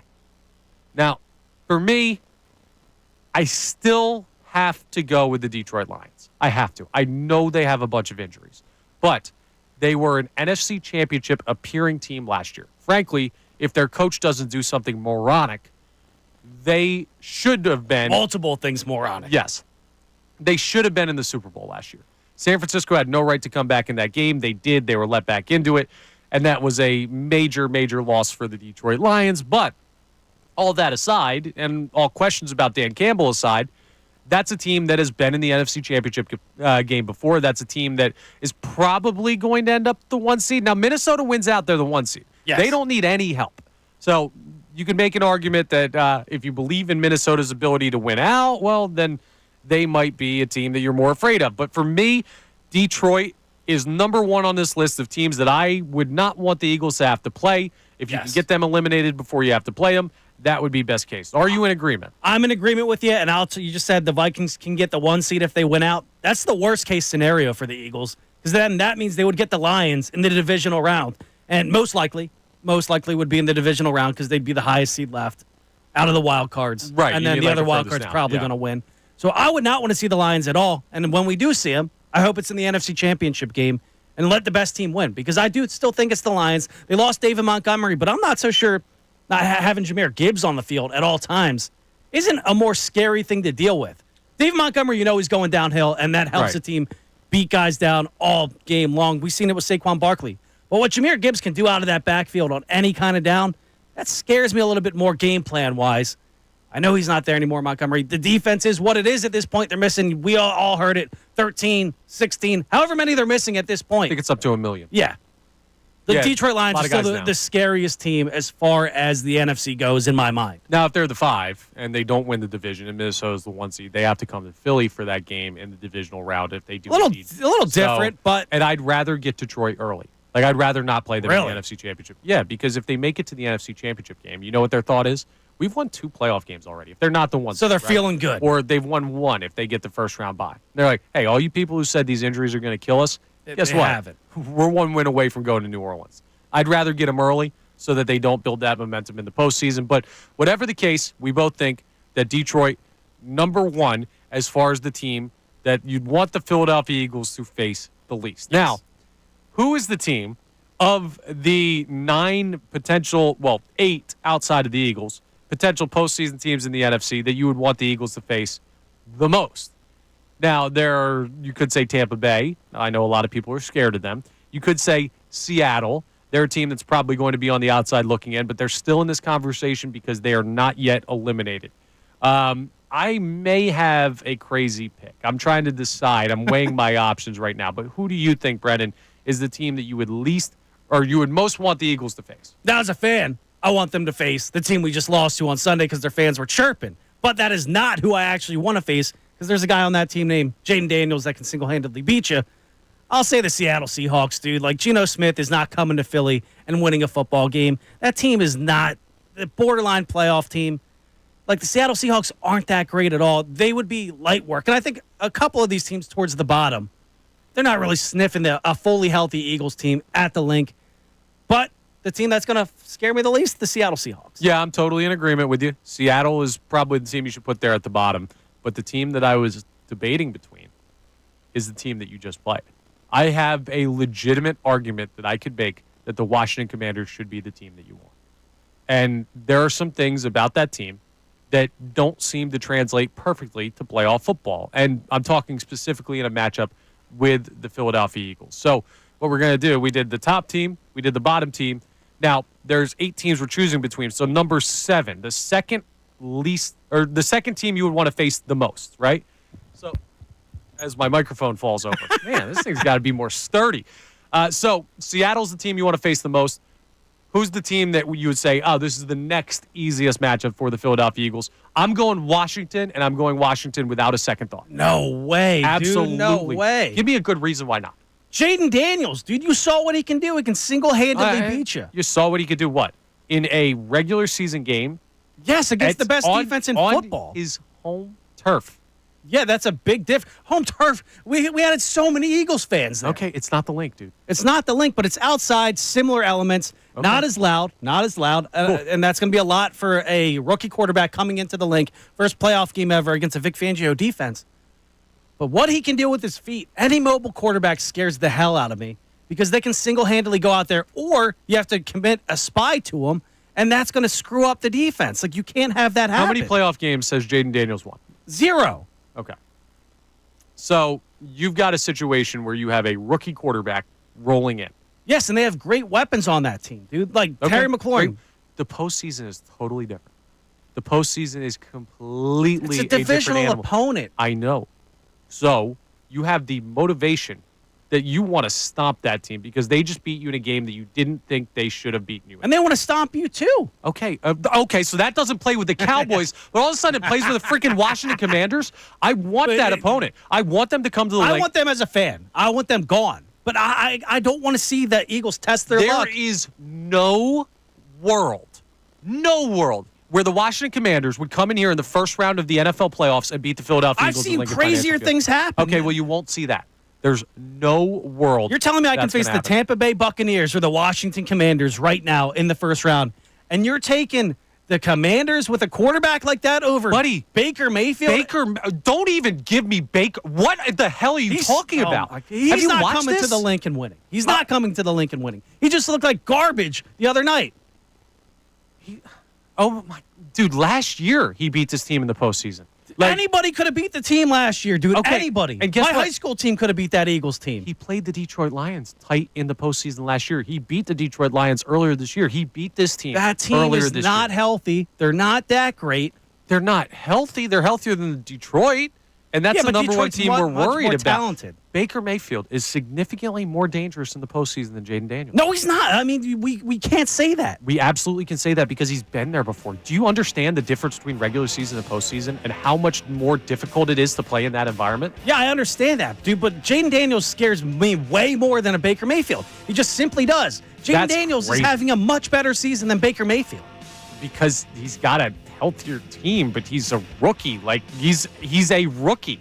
You see what happens to guys like that in the postseason. They look all right. One team's solidly in the postseason, and the other team may very well not even be there. Okay, well, this is our first debated thing. I think you're flat out insane to say that you'd rather play Baker Mayfield in the postseason than Jaden Daniels. I think that's a very immediate reaction. And I think that's flat out wrong. So my pick for 7 is Washington. Brendan Gunn's pick for the 7th team that you'd want to face is Tampa Bay. And there's another team that we completely missed that you could probably make an argument would be the easiest for the Eagles to play. So we'll continue that conversation throughout the show. But coming up next, we're also going to talk about the defense and what we saw on Sunday. And I want to know, it's just kind of a confidence conversation, right? How much did Sunday's performance by the Eagles defense shake your confidence? Any? A little bit? Maybe a lot. There were some people who sounded like that yesterday, so we'll get into that conversation coming up next.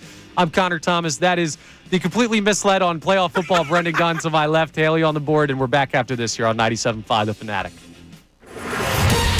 Fanatic Sports Update. Adjusting without Hurts. I'm Haley Taylor Simon with your Fanatic Sports Update. This update is brought to you by Barbera Auto. Driven by Gary Barbera, the best boy, I guess. Vote for our man, Brandon Graham, and Coach St. Nick. Picks Barbera. Gary Barbera has one more thing to say. Happy holidays. The Eagles look ahead to the Dallas Cowboys after their loss to the Washington Commanders Sunday. Eagles head coach Nick Sirianni spoke about the team having to make adjustments without Jalen Hurts, who was in concussion protocol. The Sixers defeated the Spurs 111-106. It was an eventful game as Joel Embiid was ejected in the first half. However, Tyrese Maxey balled out and led the team with 32 points. The Flyers fell to the Penguins 7-3. It was an ugly game for the Orange and Black as Sam Ersson was pulled in the start of the third period and Alexei Kulisov took over. Phillies president Dave Dombrowski said that Andrew Painter will throw but not pitch in any games at spring training. This update is also brought to you by Allstate. Some people just know you could save money on car insurance by checking Allstate first. So what are you waiting for? Check Allstate first for a quote today.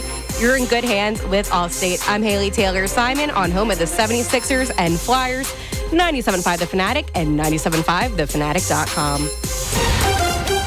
Happy holidays from the Fanatic family to yours. Hello, everyone. I'm Rand Spear, the accident lawyer. And I'm Mike Spear. And my dad and I are wishing you and your family a joyous holiday season filled with warmth, safety, and the spirit of giving. And if my family can help you in any way, demand Rand. Amy Fadul here from NBC Sports Philadelphia and, of course, 97.5 The Fanatic. Just want to wish you and all of your loved ones a happy and healthy holiday season. Season's greetings, and thanks for listening to 97.5 The Fanatic, Philadelphia.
snow on this Christmas Eve here. I'm Connor White Thomas. Christmas. Yeah, right? We haven't had one of these in a while. Connor Thomas filling in for Andrew Salciunas here. Brendan Gunn to my left. Salciunas and Kincade both off of Kincade and Salciunas for the day, and for tomorrow we'll all be off for the Christmas holiday. But we'll get everything back together once the new year started. Andrew will be back in on Friday. Andrew DeCecco will be in with me on Thursday. So you got a revolving door of people on the show, as is what happens with Kincade, holiday Salciunas, and friends for the week. Exactly, right? No, it's more friends and no Kincade and Salciunas because they're taking vacation. Those slackers. What do they want, Christmas off?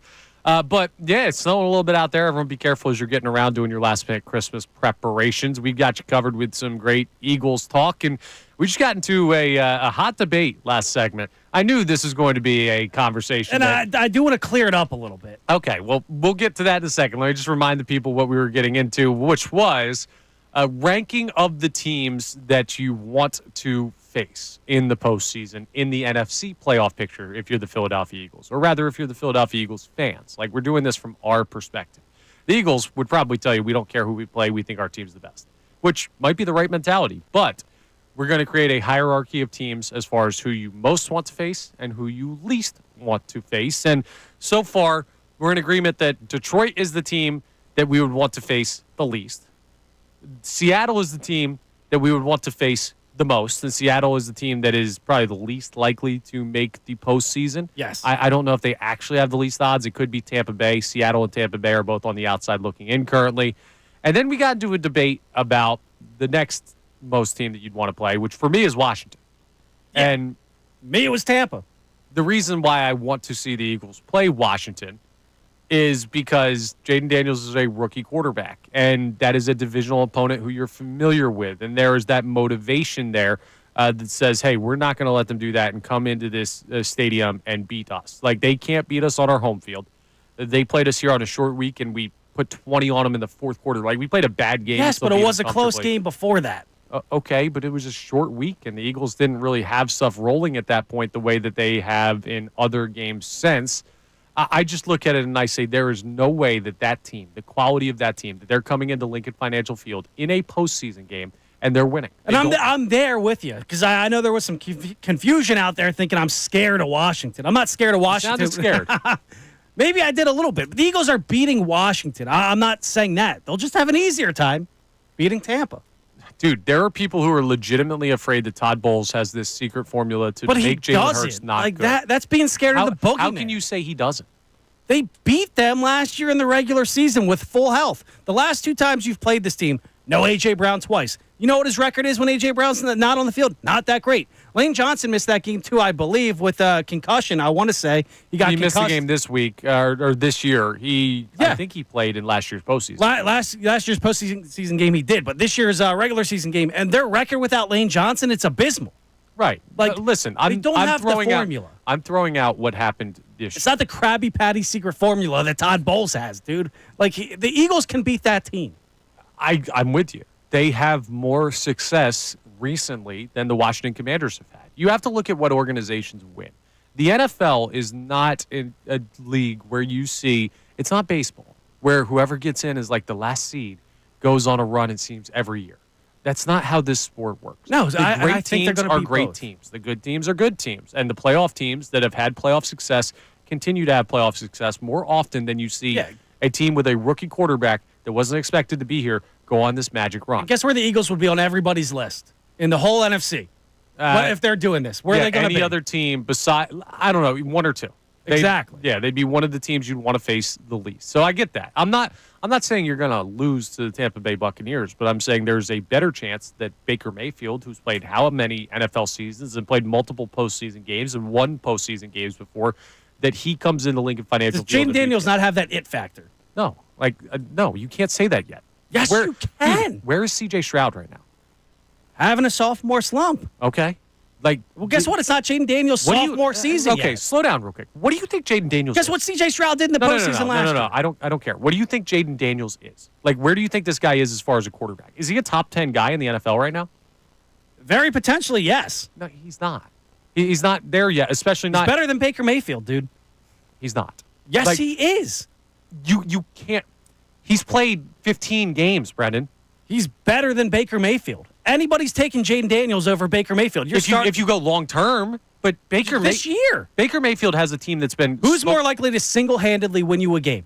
Baker Mayfield. No way. He needs all the help in the world. You put Baker Mayfield on this Washington team, they're not winning. We're going to have this debate forever because I think you're flat out insane for taking a rookie over a guy with multiple playoff appearances. Commanders have 10 wins with Baker. This is not something that really affects the Eagles that much, so we'll table it. I mean, if you want to jump in and tell Brendan Gunn he's crazy for saying he'd take 15 games of Jaden Daniels over like Baker Mayfield, we're not talking like going forward. Obviously, this year, anyone going forward would take the guy who's a rookie quarterback, but Baker Mayfield, whatever.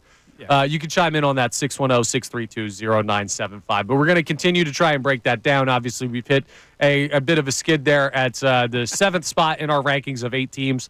We'll go back up to the top when we revisit that conversation. But I want to go ahead and take a look at the defense and what happened on Sunday, because there are some people who came out of that game watching them give up 5 touchdowns to Jaden Daniels and 36 points to the Washington Commanders and say, well, Kenny Pickett aside, offensive stagnancy aside in the second half of that game, you still can't have what happened happen. There was blown coverages. There were some dumb penalties. There were a lot of things that were uncharacteristic of the Philadelphia Eagles defense. So I guess the conversation that we need to have is, how concerning is that to you in the long run? Is that a one-off, or were there things exposed to you? And I'm not overly worried about it. I don't think that there was like this, like San Francisco talked about the blueprint last year that they put out on the field when they beat the Philadelphia Eagles. I don't think that there's like a blueprint to this defense that was revealed by Jaden Daniels and the Commanders.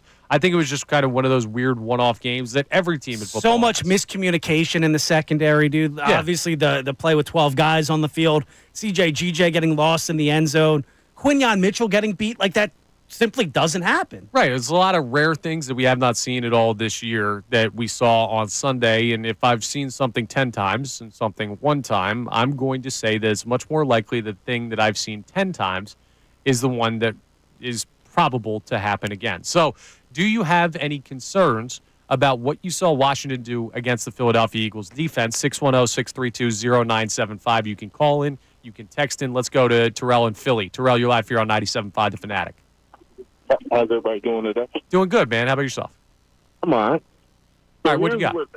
So I was watching Baldy, listening to Baldy. I'm sorry. He does a lot of, business on a lot of people's podcasts. And he was breaking down game film. And, obviously the Eagles, I'm taking the Eagles over the Commanders any time, any day. Absolutely. He had me a little worried about some stuff, some of the film. And one, he was looking at, Jaden Daniels wasn't, necessarily targeting Quinyon, Slay, and Cooper DeJean a lot. He was targeting that 4th and 5th wide receiver, whoever was guarding them. And 9 times out of 10 was a linebacker or a safety. And yes, CJ was on the field for that 96-yard drive that they gave up. No, he was, but the Eagles gave up. Sarah, I got a question for you, though. And he said he was going to go back and watch the film from the Jaguars and the Panthers to see if there's any similarities to the 4 or 5 wide receivers. Tara, if you were an OC, who would you attack on this team? Darius Slay and Quinyon Mitchell? Or Reed Blankenship, CJ who struggled at times this year? Or Nakobe Dean, who has had a great year, but he's always been, his Achilles heel has been coverage. And that's exactly why I agree with, like, there are better options than the Commanders out there to face. Like, I would rather face the Bucks, who obviously is the division leader. You're a smart man. I would rather face the Packers, who we already beat, and we, totally manhandled them. Oh, come on. Yeah, man. I would rather face the Minnesota Vikings, who I see, we can't do that. And Terrell, appreciate the call, man. Hope you have a Merry Christmas. Yeah, Merry Christmas. Happy holidays. No, stop it. We're not going to start. I'm not going that far. We're not saying that we'd rather face the Green Bay Packers or the Minnesota Vikings than the Washington Commanders. Right now. Insane. But the Bucks, yes. See, you know what this is? This is immediate. Washington just won, so now everyone's scared that Washington could beat the Eagles. I just think Jaden Daniels can single-handedly beat you more I will tell you. Than a Geno Smith, than a Baker Mayfield, and the next quarterback. Geno Smith, maybe. Yeah, Geno Smith, maybe, but not Baker Mayfield, dude. Baker Mayfield is a quality NFL quarterback. He requires a lot of talent around him, and he has some. He doesn't. He's shown you this year. He doesn't. He's kept that team afloat with nothing. So that's... Oh, that division stinks on ice. How many wins do they have? Well, they have 8 or 9. 8. Yeah. That's keeping them afloat. Like, they could win 10 games with losing like his big time. Okay, who is Washington doing it against? The Cowboys and the Giants, who are dog water? I don't know how I can make this argument any clearer, but we'll continue to discuss that. And as far as the concerns about the linebackers and safeties that our caller, Terrell, just asked about, I'm going to address that a little bit coming up next because I don't think it's something long-term that you have to worry about. In fact, I think they've been one of the strengths of the Eagles' defense. So we'll get into that coming up. We'll also get more of your reaction. And we got to talk about something that happened last night at the Wells Fargo Center because, my goodness, was it an interesting matchup between the Sixers and the Spurs for multiple reasons, including the referees, which should not be a reason. It's Kincade Salciunas. I'm Connor Thomas filling in for Andrew Salciunas. We're back after this here on 97.5 The Fanatic. Eagles head coach on the Birds' loss to the Washington Commanders. Accountability doesn't change.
A standstill at the bottom as far as teams that you think would be the easiest to play.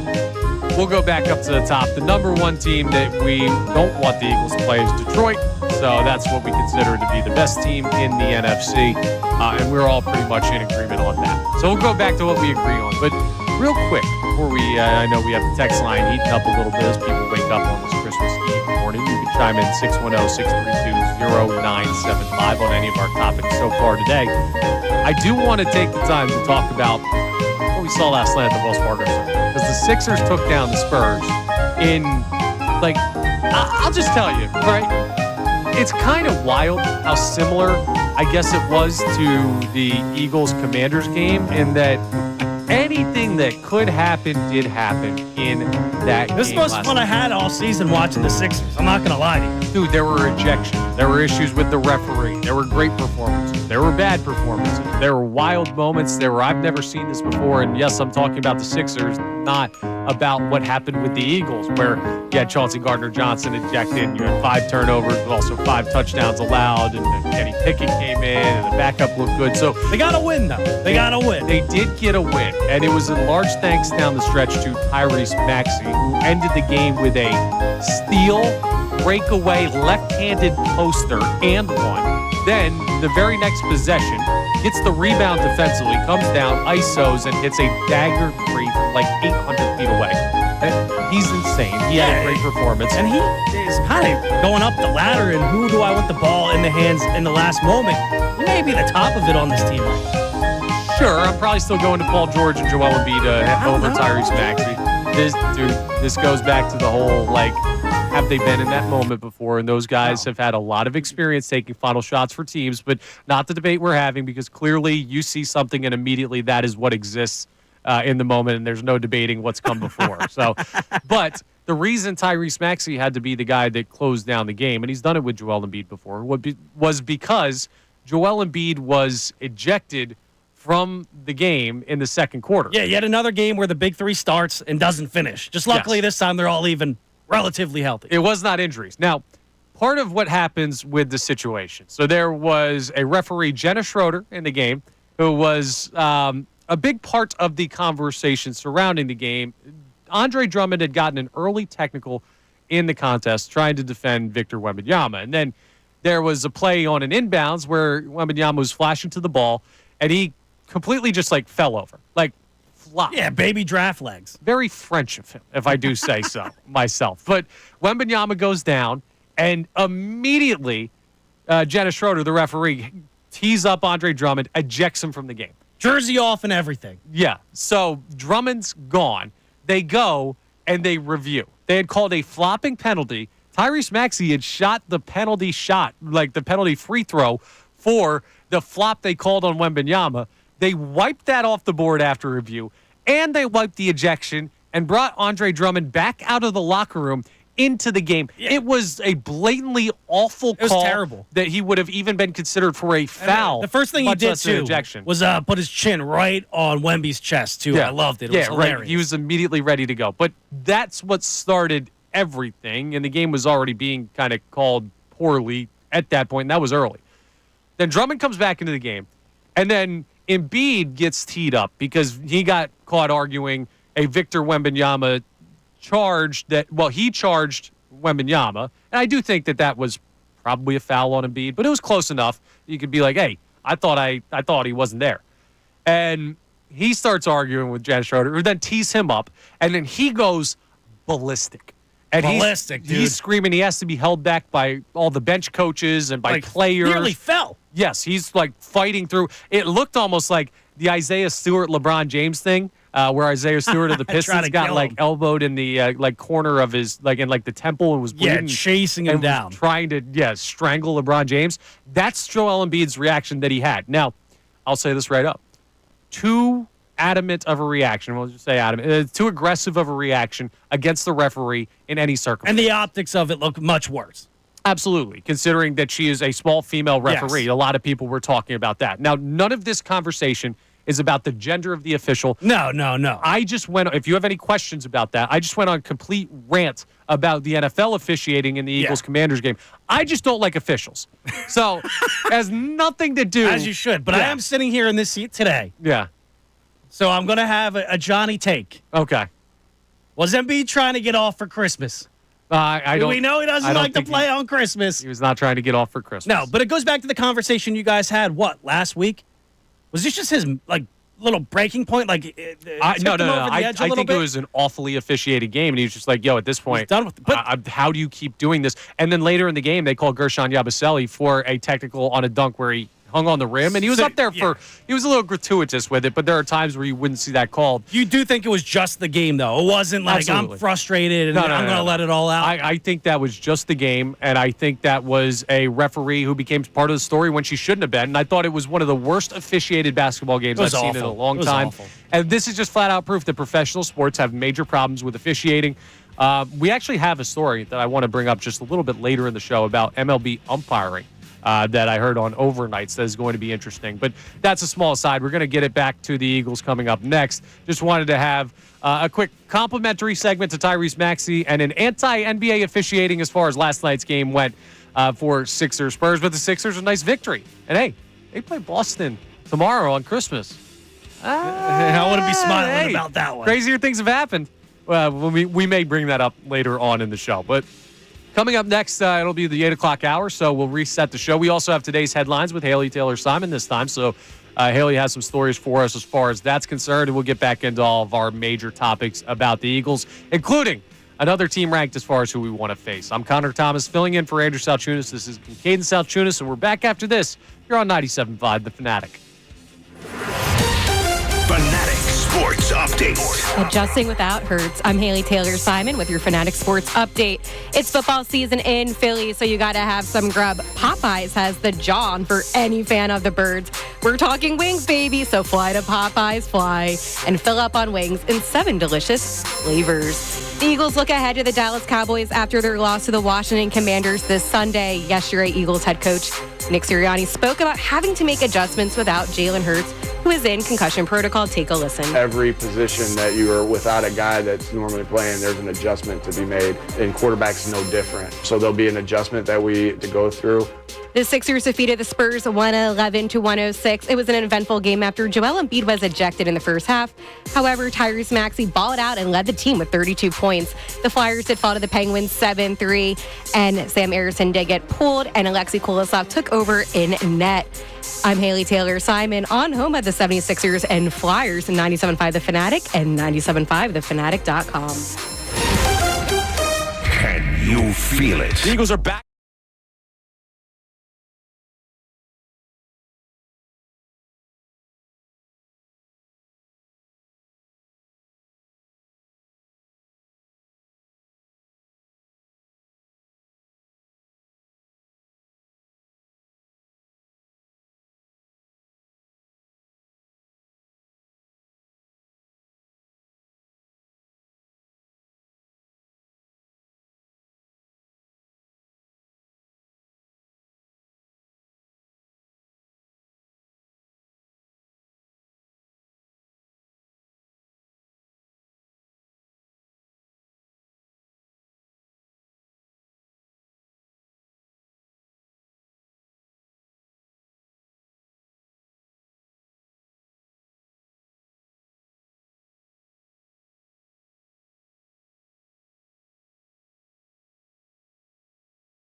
Mike Missanelli.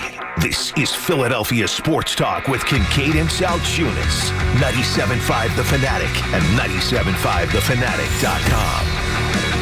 It is 8:01 here at Fanatic Studios. Connor Thomas in for Andrew Salciunas. So everybody make sure you please have a safe drive into work. I've been saying it all morning. I figured that might have covered. Got to say it at the right time, though. That's true. A lot of people getting on the road at 8. Normally that's for the work crowd, though, and I think most people have off considering it is Christmas Eve. So happy We're a blue-collar holidays. city. We got some hard workers out there. Oh, yeah. We're two of them. Like, we're sitting in here. Haley's another one. 3. Brendan Petrelli. Well, yes. But I don't know. You've taken some days off recently, so I don't know if I can count that. Sick days do not count. Yeah. Let's not get it twisted. Haley, who you hear there, is going to have today's headlines for us coming up in just a couple minutes. But let's reset what we've been talking about today so far as Brendan and Haley and I fill in on Kincade and Salciunas. Andrew and John out. Andrew will be back on Friday. John will be back in the new year. But our big topics of the day. The first one is just how much are you looking at in the final 2 games of the regular season for the Philadelphia Eagles? Is there anything that you're overly concerned with? Anything that you need to see still? Anything?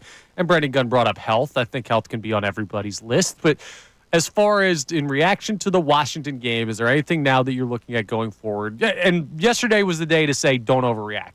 This is a day to say, well, maybe there are some valid concerns about like little things, minor inconveniences that you need to correct. Yeah, and like you could be concerned about a lot of stuff. Like some people were concerned about my Christmas shopping, not doing it until the 23rd. I'm like, okay, I understand, but I'm going to get done because I always do. Like that could be it. You could say, I know the Eagles are going to get this done, and I know it's not a weakness, but I would like to see them do this before the regular season. Yeah, you just have to go out there and fix those tiny little things you didn't get right this past Sunday. They will. Yeah, but right, exactly. But sometimes people will be like, well, I need to see them do this because if they go into the postseason and I haven't seen a better performance by exactly, you want to be going up playing. You want to be on an upward trajectory when you're going into the postseason. You don't want to start on a losing streak. Well, some people may feel that way, or some people could say as well, hey, I don't care what they do the rest of the way as long as they win the division and they're the 2 seed. Like, I don't need to see anything more from this team. That's more where I'm at. I don't need this team to show me anything.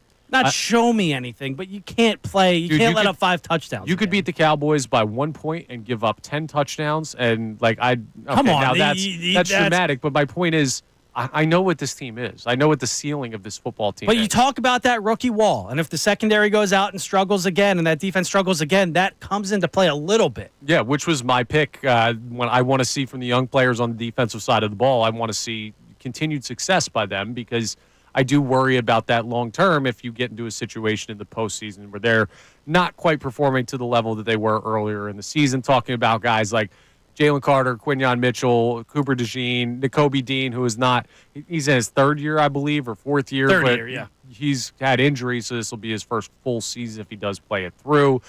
Knock on wood because he's been healthy. So those are the things that we're keeping an eye on. Do you have anything you're keeping an eye on? We've also been ranking teams – as far as who you most and least want to play in the NFC playoff picture. The bottom is not going too well. So after we do today's headlines, we're going to try and knock back the number 2 team in the NFC playoffs outside the Eagles. So the team that you would want to least play outside of Detroit. So we will get into that coming up later on this hour, or rather this segment, but it's 8:05, so it's time for today's headlines with Haley Taylor Simon. Today's headlines with Connor Haley Thomas. Taylor Simon. What do we have, Haley? All right, guys. So I don't know if you saw the Vikings game and the Seahawks the other day, but there was a crazy end zone celebration. I'm going to play some of the audio of the Vikings practicing their Camp Rock celebration. All right, so as you could hear, that celebration did take some practice, and they rehearsed it. So I want to have your thoughts, Connor and B. Gunn, on maybe some touchdown celebrations. Yeah, that's cringy to me. I didn't really like it. You know what? I consider myself as a teenager, right, as a loser. Like anything that I thought was cool or that I watched as like a 12 to like 17-year-old, I'm like, that's the dumbest thing in the world. If you're going that route, you got to go like soar and fly and like the High School Musical kind of route. That, no. Like I'm out on the High School Musical. Dude, I'm out on the Breaking Free. Anything that like I or my friend group or like people that I knew were like cool with back when we were in high school is probably not cool anymore. There's so much cool stuff you can do now. Yeah, but the guy's doing the celebration. Yeah, the kids don't know what Camp Rock is. Trending on TikTok, the Camp Rock celebration dance. Yeah, I want you to do stuff that like kids today think is cool. Like I'm not cool anymore. So if I like something, chances are That's the point. Yeah, well, the kids think it's cool. I don't know if they do. I don't think the kids know what Camp Rock is. Like, they know Demi Lovato for something way different than what we knew Demi Lovato for in Camp Rock. I also never they know really, her for a different Camp Rock. Okay, well. Yeah, just keep doing the gritty up there in Minnesota. It's way better. But I respect the commitment to working out the steps and everything, I guess. I think you could do. It shows teamwork. I will tell you there are a billion cooler, better celebrations than Camp Rock. Yeah, whatever this is much better than Camp Rock. Yeah, by the way, going back to that, the Eagles celebration that they do, that Cooper DeJean looked like he was the one who started, and then with the rest of the team now does it.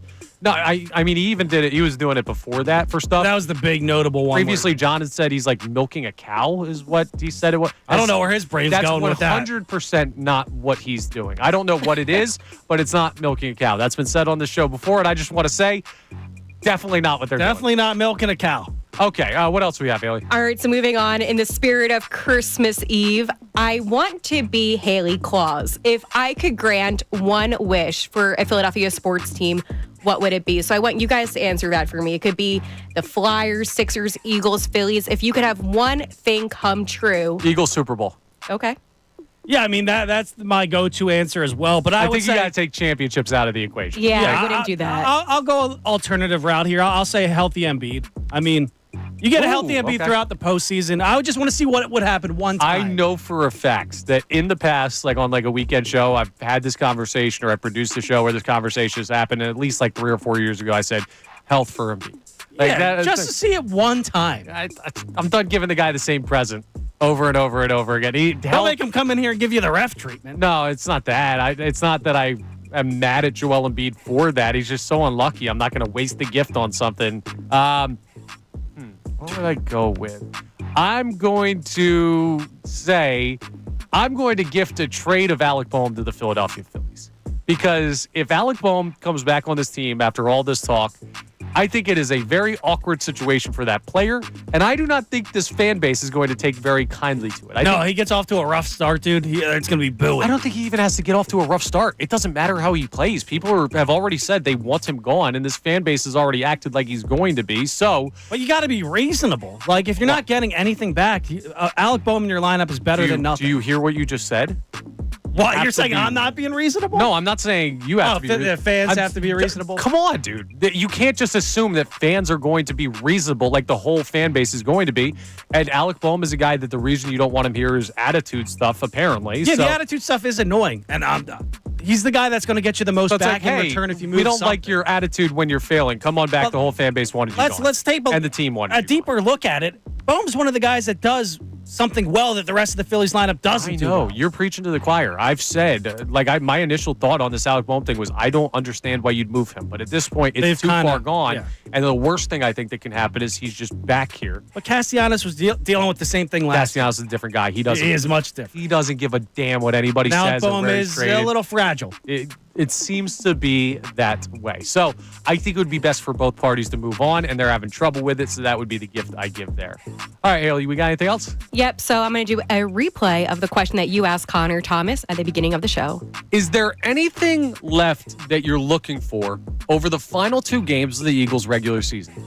Yeah, so I'm going to give my thoughts on this one because I didn't in the beginning. I am looking for the Eagles to have a dominant game against the Dallas Cowboys, whether it's Kenny Pickett who's in, if maybe even Tanner McKee comes into the game. However, in the final game against the Giants, I want the Eagles to rest their starters, but that only comes if they beat the Dallas Cowboys. Not only do they clinch the NFC East, they're going to end up getting that 2 seed. It's going to be locked in and guaranteed. So that's what I want to see.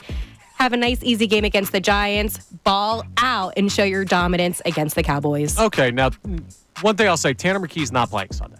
There's no way that Tanner McKee steps on that field short of injury to Kenny Pickett. Yeah, maybe next Sunday. Right, and even then, I'd probably just play Kenny Pickett. He needs the reps. But as far, I don't know. Maybe I'm too confident right now with the Philadelphia Eagles, but I don't need to see them ball out against the Cowboys. Like, I don't need to see them show anything special. I need Need to see and them, one are two different things. Yeah, exactly. I need to see them win the football game.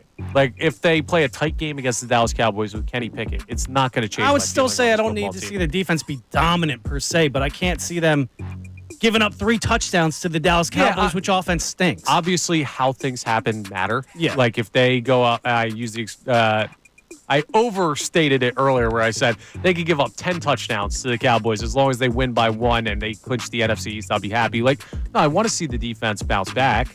But as far as what I need to see, I know how talented this team is defensively, offensively, in every facet of the game. So I just want to see a win. But maybe you agree with Haley and you want to see the Eagles dominate the Cowboys. We'll continue to have that conversation throughout the show as far as what you need to see from the Eagles the rest of the way. Great job, Haley. Appreciate it.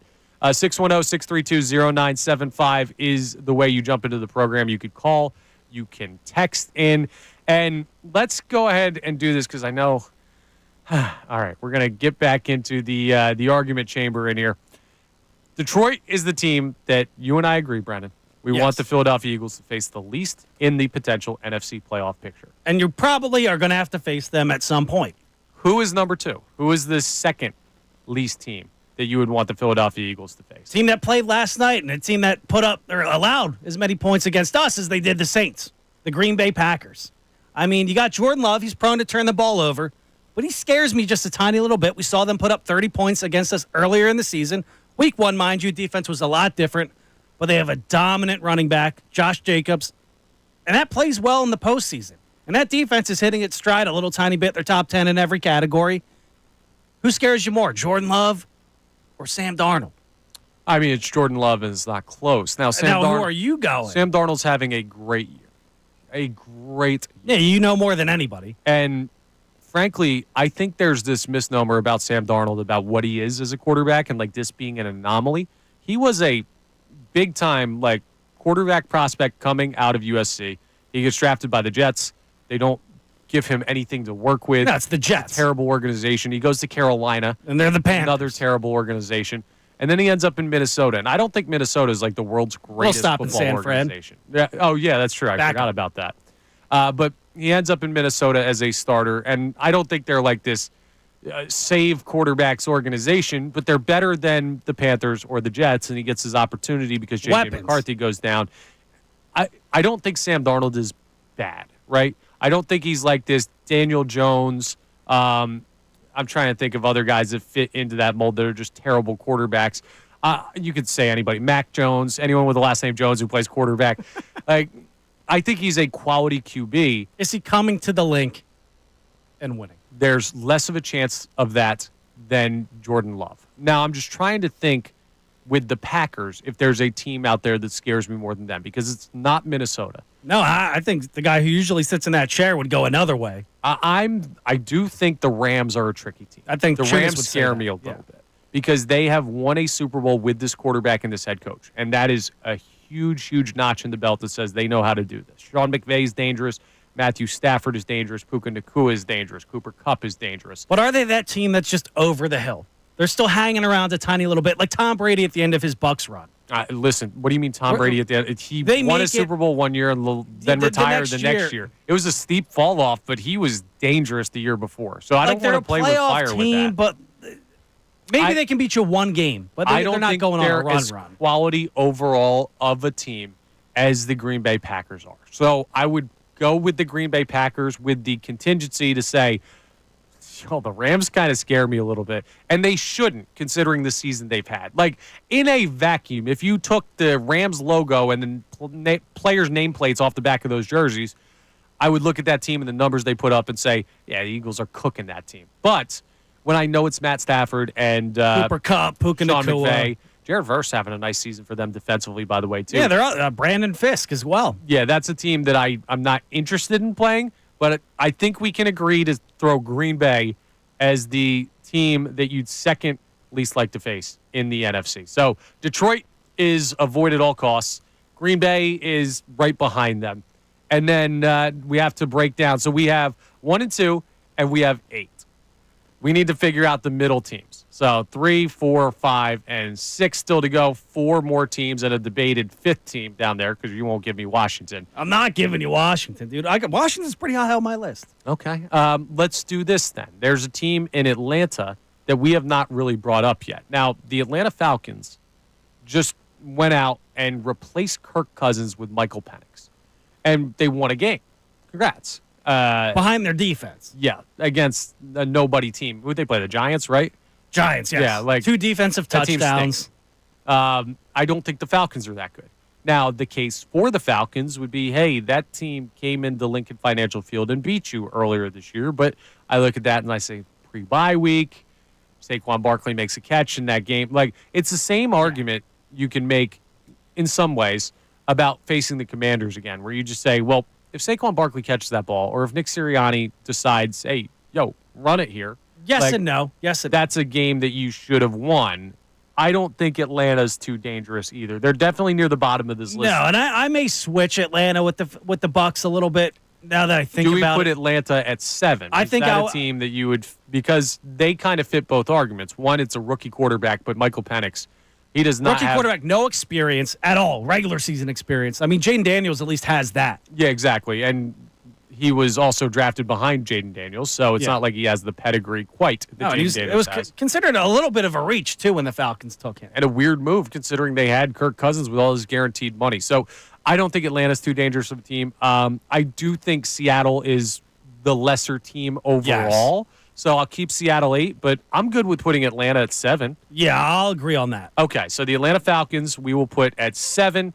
So now we have 4 teams figured out and 4 teams to go, and the middle spots are what we are looking at. So later on in the show, we're going to go back up to the top. See, we didn't have to fight about Washington and Tampa Bay all that much at that point. We could what's that TV say, Connor? Well, I don't know. I can't read it. I got the YouTube cameras in my way. Why? There's one quarterback's a superstar. Oh, is Jaden Daniels already a superstar? Oh, so you're agreeing with the Hot Take TV folks now? The ones that we always rip on here for being crazy that say Jalen Hurts stinks and the Eagles aren't that not good? First Take. But don't say that, Shannon Sharp. The next thing up is Cowboys should keep Mike McCarthy. The dumbest thing I ever heard. That's why you listen to us here on Kincade and Salciunas, because we give you normal conversations. Speaking of normal conversations, I do want to, coming up, we're going to have, by the way, just because John and Andrew are out doesn't mean we're not going to do our second opinion segment. Now, you were on the board yesterday, so it'll be a second opinion for you. I was in the chair that you're currently in yesterday, co-hosting with Andrew. We haven't heard anything from Haley on the game, so we'll all go through our second opinion on the game, something that we're reevaluating as far as what we saw. That will come up at 8:30, so we'll get into that next. And we're also going to have, this is a bit of an interesting conversation, right? I don't think I have this concern, but this is something that's in the back of my mind where I don't have a good argument against it.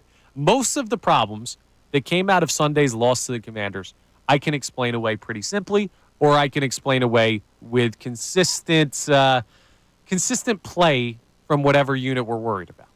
But there's one thing that's becoming more noticeable that I do not have a good explanation against, and that is the undisciplined nature of the Philadelphia Eagles defense, specifically a couple of players. You had an ejection. You had a bad personal foul again against Jalen Carter. So we're going to discuss that coming up next and have a conversation about whether or not you worry about the Philadelphia Eagles defense being undisciplined and if that's something that's going to potentially affect this team down the line. So, again, not something I'm overly worried about, but that's something that people have brought up, and I don't have a great explanation because track record of some of the guys on defense would say that this could become a problem for them. So we'll have that discussion, the very fun discussion coming up next. I needed to frame it that way so people don't lose their minds at me for saying the Eagles defense is undisciplined. That's not what I'm saying.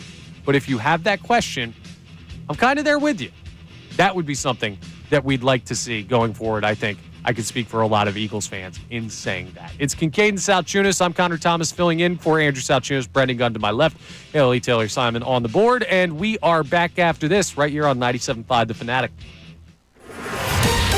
Fanatic Sports update. Adjusting without Hurts. I'm Haley Taylor Simon with your Fanatic Sports Update. It's football season in Philly, so you got to have some grub. Popeyes has just the John for any fan of the birds.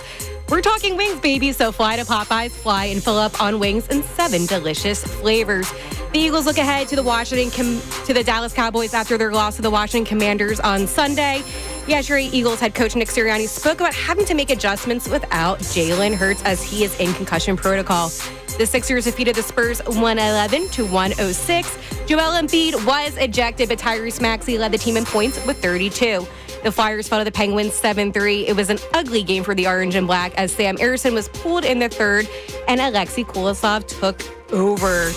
This report is sponsored by Audible. Heavy traffic, make traffic work for you with Audible. Explore new worlds or get inspired listening to audiobooks, podcasts, and originals. There's more to imagine when you listen. Sign up for a free trial at audible.com.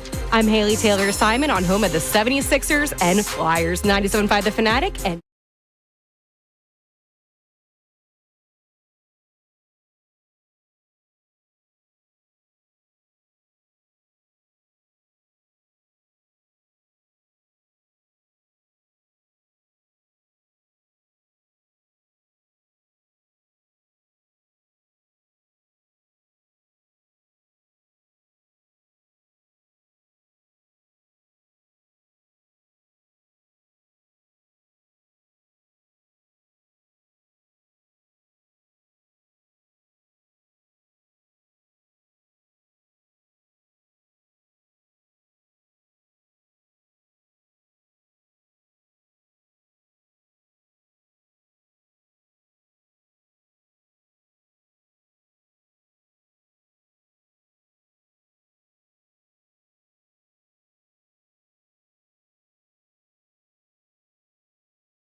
Salciunas. Connor Thomas here, filling in for Andrew Salciunas.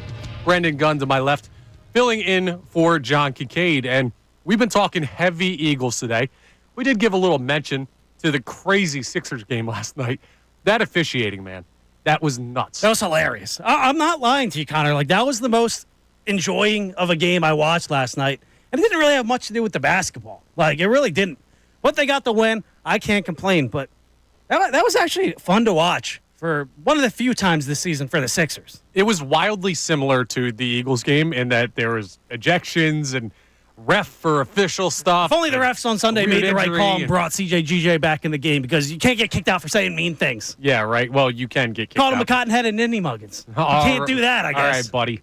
But, yeah, so a weird game last night for the Sixers, a weird game on Sunday for the Eagles. We've had a lot of reaction to the Philadelphia Eagles' loss to the Washington Commanders, but it's time now for our second opinion segment.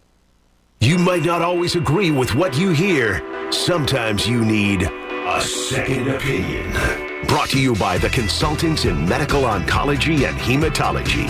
Yes, shout out to CMOH. John Kincade, big proponent of the consultants in medical oncology and hematology. If you need a second opinion, or if you want to go to them for your first opinion, go ahead and check them out. If you get a serious diagnosis, they can be the ones to help you out with that. So what we do on the second opinion segment, of course, is we give something that we didn't necessarily cover so far on the game on Sunday between the Eagles and the Commanders. We've had a night more to sleep on it. We've had a chance to kind of calm down from the emotional reaction. So what is something that maybe you missed talking about yesterday, or we haven't really thought about so far? And for me, here's where I'm going to go. And it's not necessarily the most fair criticism. We had a caller, Terrell, bring up earlier the linebackers and safeties and how they were being exploited by Jaden Daniels and the Washington Commanders. I'll say this. For the first time in months, Nakobe Dean and Zach Bond looked human on Sunday. And that's not a knock on them.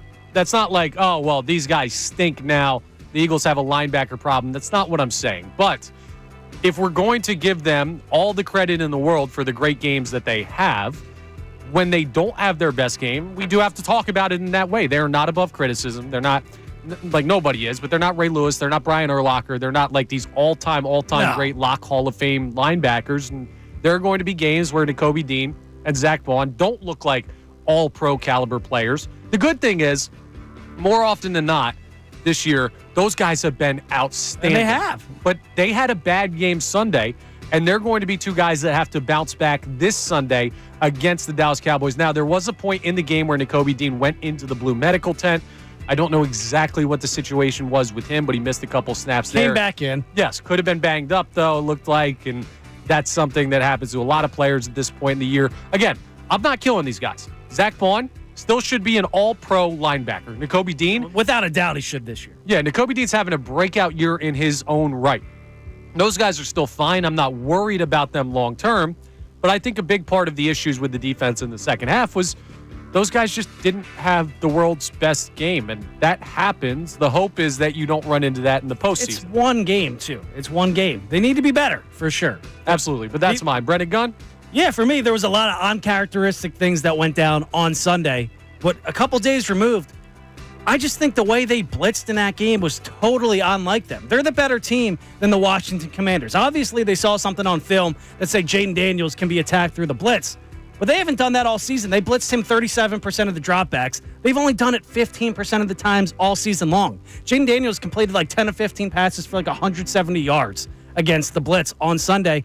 Go out there and play your game. You didn't have to blitz him that much the first time you played him on Thursday Night Football. You haven't had to blitz anybody that much at all. And that could play into the linebackers getting beat because you're leaving one of them back because Nakobe Dean's going on the blitz. Zach Bond's going on the blitz sometimes. Go out there and play what you have all year long. You've been the best team in football. Obviously, I don't think if you see them down the road, they're not going to blitz that many times. I don't think you need to blitz that many times, and it showed all season long. Yeah. I think looking back on it, if they just played the way they have all season long, maybe they're in some better spots a little bit more. To me, the reason why you would do that if you're Vic Fangio is, hey, we have Kenny Pickett on the other side of the ball. we are clearly the better unit of the team. But what's the reason we for need the to blitz? play on the front To get the turnovers. We need to play on the front They foot. got the turnovers. No, I got you. And the defense did not have like a terrible day. No. They had a weirdly bad day in touchdowns given up and yardage given up, but they had a weirdly good day in turnovers. It's a very hard game to evaluate. Maybe I'm reaching a little bit, but putting guys in positions they're not familiar with, blitzing, and then guys have to pick up more areas. Maybe they weren't just used to that all season long, and that could lead to some of the miscommunication. They haven't done that, but they had to do that, or they felt they had to do that because Kenny Pickett was the guy under center. You don't think that you can give the ball to your offense and just say, hey, we're going to go toe-to-toe. Yeah, I would like to find that out. Break. Like, did they do it because they saw something with Jaden Daniels, or did they just say, hey, we need to step up? Because I might be a little bit more PO'd about it if they thought they needed to step up because they're the best defense, dude. They didn't do it early. Like, they weren't getting after him. Now, there were only like 5 plays offensively for the Commanders before they had 2 turnovers already. So I think if you just go out there and play your game, like what happens on offense happens on offense. If you have Jalen Hurts. If you have Kenny Pickett. I think that's overcompensating. You have to overcompensate. And it's hindsight 2020, obviously, because it didn't work. You have to overcompensate for when your team is missing their most important player. The strength of the football team all season long has been the defense, dude. Like, well, I'm glad you brought that up because that's a conversation we're going to have coming up in the 9 o'clock hour about what the strength of this team is. But I understand what you're saying, and it was an interesting approach by the Eagles. Haley? Yep, so I never got a comment on the game as I was behind the scenes yesterday, but Kenny Pickett led the Eagles to 6 scoring drives. He played 62 snaps. Now, I know we have a lot of people that are anti-Kenny Pickett, and I get it, but he will not be the quarterback in the playoffs. So at the moment, it is what it is. He got the job done, that he needed to get done. Devontae Smith dropping the ball, he took accountability for it after the game. You know, he spoke and he said, that was on me. That's unlikely to happen again. So I think that this whole narrative of, oh, what if we have Kenny Pickett? It needs to end. Okay, I understand where you're coming from. Listen, people are going to be rough on Kenny Pickett. It was interesting. Andrew DeCecco, who was in with us yesterday, he'll be co-hosting a show with me on Thursday, day after Christmas, was like, people are going to kill Kenny Pickett this week, and that's not right. I don't think people have been, and I don't think they have people are going to, because he did have a pretty solid game. The bar for Kenny Pickett was so low. Like, people treated him like he was Clayton Thorson. No, it wasn't even the backup bar. People thought this dude can't step on the football field without his head exploding. And that's not who Kenny Pickett is, but he's also not Jalen Hurts. So can you win with Kenny Pickett? You can. Is it going to be easy? Well, that's a conversation that depends on more the strength of the football team around him. But, Haley, it's fair to say, like, the 6 scoring drives that he led, even though they're field goals except for the touchdown when he first came in and he took over that drive on, like, Washington's 30-yard line. He didn't have a bad game for Kenny Pickett or and he backup got him standard. close in the red zone a couple of times, but guess what? When your quarterback stinks in the red zone, you're only going to kick field goals. Yeah, absolutely. And that was our second opinion segment, brought to you by the consultants in medical oncology and hematology. Make them your second opinion if you need one, or you can make them your first opinion if you have a cancer diagnosis. So go ahead and check out our friends over there. That's the thing that I worry about, right? Because it's weird how much this is echoing the 2022 season. It's very strange. Now, Jalen Hurts is not having the season that he was in 2022, but Saquon Barkley is having a significantly better season than you saw that year from any running back on the team. So I look at it and I say, Kenny Pickett's been good, but are you in a situation where you just have 2 good games? Gardner Minshew was really good against Dallas in 2022 when he played in that game. Yeah, they lost, and part of the reason they lost is that defense gave up a lot of points, and it was a shootout that it should not have been. And they had Dak Prescott in that game. It was not Cooper Rush. That was a much better Cowboys team. I understand all those arguments. It was a double-digit win team. I guess that's just like the last time I've seen in earnest a backup quarterback play for the Philadelphia Eagles, and I don't think Gardner Minshew lost them that game. And it was still just the vibe of the team is different when you don't have the starting quarterback in there. You do things that are a little bit uncharacteristic sometimes, like the blitzing more, which I think was a response to that. And this is why we do need to have the conversation about how much faith you have in a Kenny Pickett-led team. It might not even be Kenny Pickett, but do you have faith in the Eagles with Kenny Pickett and the faith that they have in him to put together the right game? If we believe in this team the way that we do, They should be able to win one game, one off game, with a backup. Or else the roster's not the best roster in football like we've all thought all season long for the most part. Yeah. Them and the Lions. Like, you should be able to have a guy who's a professional quarterback. He may not be the best backup in the league, but there was something there that the Pittsburgh Steelers saw to take him in the first round. There's something there to work with. You should be able to win one off game with a backup quarterback when you have the best roster in football. Like, that should be the bare minimum. Right. You don't need him to go on a run to a Super Bowl. You don't need him to keep him alive like Jeff Garcia back in 06-07.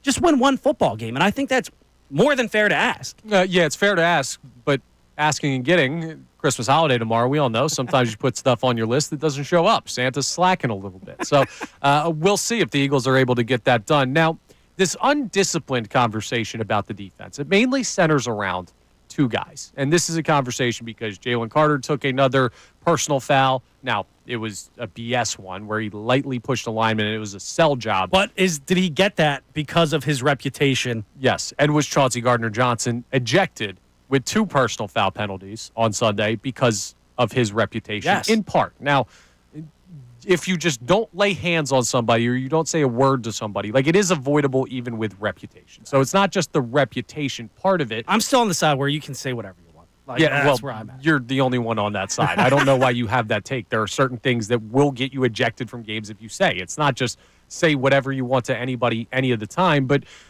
do you see this Eagles defense as undisciplined? You had the 12 men on the field penalty in an important part. I don't see that as a problem because that wasn't a conversation in the 10-game winning. You can't on one side of the fence say this team had no character to it last year on the defensive side, no backbone, and then be mad when the two guys that have a backbone that bring that kind of tenacity to the defense get penalized for it. Like, you have to eat that sometime. I would rather have the number 1 ranked defense by scoring in the NFL, which the Eagles were going into that game against the Commanders. Still do. They still do? Yeah. So I'd rather have that and guys that take personal fouls every once in a while than a team that's 30th in the NFL, like last year's defense, that never takes personal fouls and always has 11 guys on the field, but they all stink. Like, you need to have some fire on the defensive side of the 100%. ball. I don't think the Eagles' defense is undisciplined. So if that's a concern, we disagree with you on that point. I'm not here to guarantee it because it has been a bit of a trend recently. I do think they will correct that. Coming up next, we're going to discuss a little bit about tomorrow. There's some big games going on, not just in the NFL, but in the NBA. And I want to ask you a question about the Sixers coming up and their matchup tomorrow with the Boston Celtics. We're also going to look at some of the NFL games. I'm Connor Thomas filling in for Andrew Salciunas. We're back after this for more Kincade Salciunas here on 97.5 The Fanatic.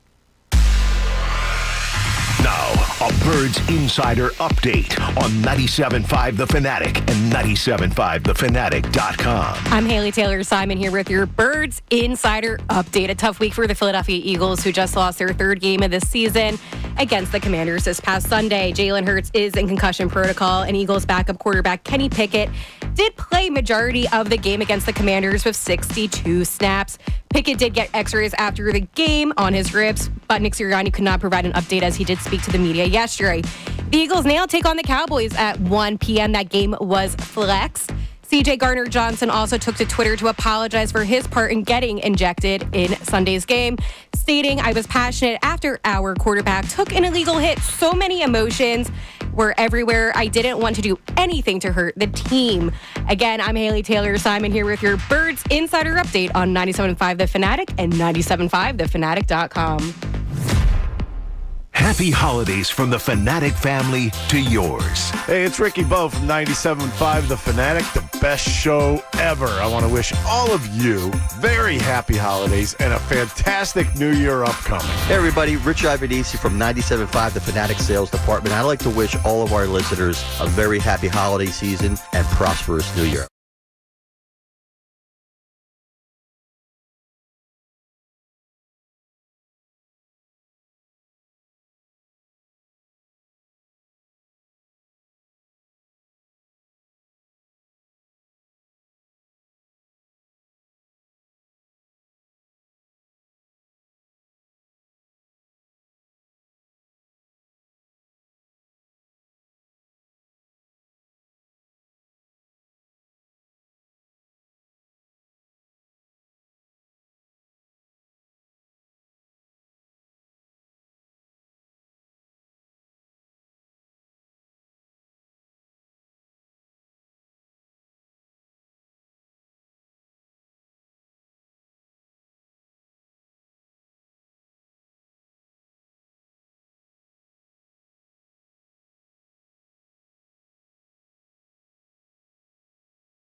Right, Christmas Eve morning here on Kincade Salciunas. We're just about to head into the 9 o'clock hour coming up, and we've been talking a lot about the Eagles and the NFL in general as we go through the rankings of our teams. I do want to ask you guys about the Christmas Day game tomorrow between the Sixers and the Celtics. We'll get into that in a second, but we've been chatting a bunch, and one of the conversations we've been having is about the teams that you would most want to play and least want to play in the NFC playoff picture. And I know we have a bunch of people on the text line that are chiming in, maybe calling Brendan Gunn a bit scared for his fear I don't think of so. the Washington Commanders and Jaden Daniels, but there may be some people who are agreeing as well. Haley, what do we have on the text line? First off, be gone. You are scared. Secondly, let's go to the text line. So we have an unknown number in New Jersey saying Gunner isn't giving Baker enough credit. Come on. I wasn't done yet. Yeah, let her read the text. Okay. He says that you're giving Daniels capital way, too much credit. So he doesn't agree with you on that. Yeah, that's crazy to me. Which guy can be special? Baker Mayfield cannot be special. No. You can't do that. All right, slow down a second. You're saying which guy can be special? For one game only. This year. All right, this year, not long term. You're playing with opinions right now. Jaden Daniels can single-handedly win you a game. Baker Mayfield is not single-handedly winning you a game. It's just not happening. Hang on.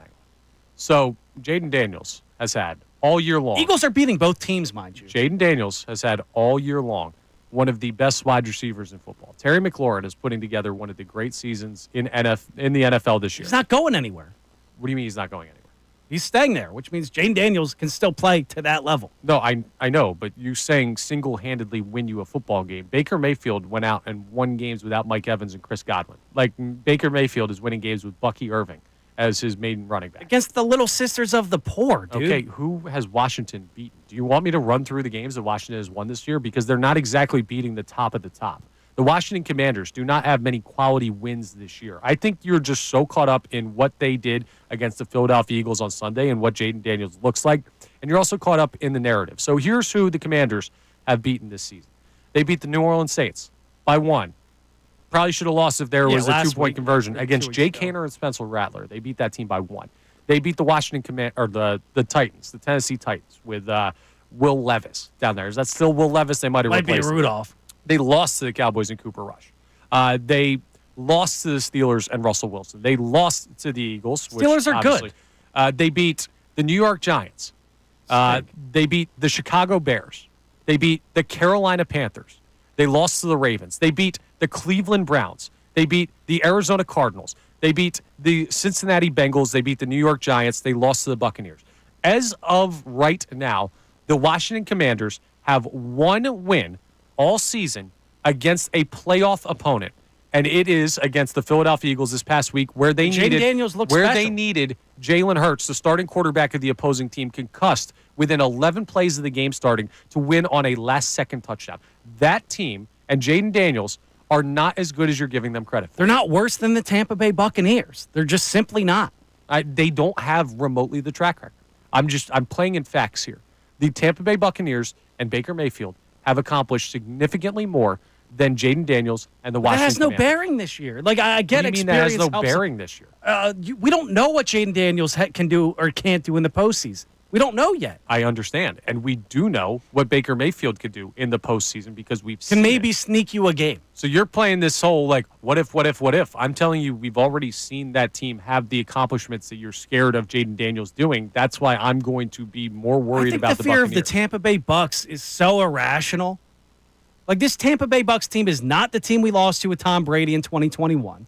It's not the team even from last year. They don't have Chris Godwin anymore. Yeah, listen, I'm not as scared of them as most people are. Like, I've you're argued beating on these both teams, so I don't want to harp on I it. understand you're beating both teams, but to pick a rookie quarterback and say that he could do significantly more than a guy like Baker Mayfield is unfair to what Baker Mayfield's accomplished at the NFL level and with this team this year. What else do we have on the text line there, Haley? Yep, so we have Joe from West Philly who texted in, who actually agrees with B-Gun. Now, he's on the line, actually. So let's go ahead and go to Joe in West Philly right now. Joe, you're live here on 97.5 The Fanatic. Hey, Brandon, BT, HTS. You know what? I definitely agree. I'm just saying he's a young, hot rookie, man. He's putting up all these crazy numbers, 5 touchdowns. I just think Baker Mayfield's pedestrian. He's a pedestrian quarterback all his career. I just agree with BG in the one-game scenario. I think I would take the. I got you. Now, Joe, let me ask you about what is happening with C.J. Stroud, because last year C.J. Stroud looked like a world beater and everyone had him as this amazing quarterback. I know he's lost every one of his targets at this point this year to injury. But C.J. Stroud looks pedestrian right now, too. Definitely. It's just like. Well, what did C.J. Stroud do against the best defense in the NFL last year in the postseason? I understand. I'm not saying Jaden Daniels is incapable of winning. I'm saying it's more likely that Baker Mayfield goes on a run than Jaden Daniels, to me, because of history. Yeah, I mean, I agree. I don't see I mean, he's still a rookie. He's still a rookie. But in a one-game scenario, I think he definitely could be dangerous. But my Eagles' point was, I just think, Queon, Cooper DeJean, they're young kids, man.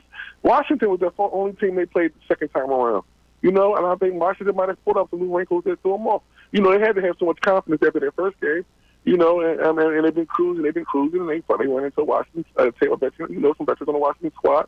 Yeah. They are rookies. They perform high, but this is the second time that Washington has seen them. Okay. And I think they put them apart a little bit. Yeah, Joe, listen, man, I'm sorry, we're just up against the break, but I understand your point. I think that's a really fair point, and I appreciate the call. Hope you have a happy holidays. Like, looking at a team playing them twice, you can learn from tape, but learning from actually playing them, that may be something that actually carries water. I'll talk to Andrew DiCecco about that on Thursday as to whether or not he thinks the second time facing is why we saw a rougher day for some of the young players.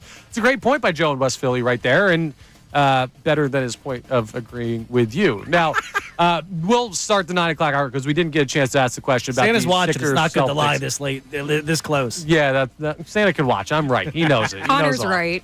Exactly. That's how you know you're wrong. I'm Haley Claus. Listen, Connor's there's right. two people in here with Santa hats, and there's one person who's wearing an elf shirt. One of those, the hierarchy would put you in last place on this program today based on holiday attire.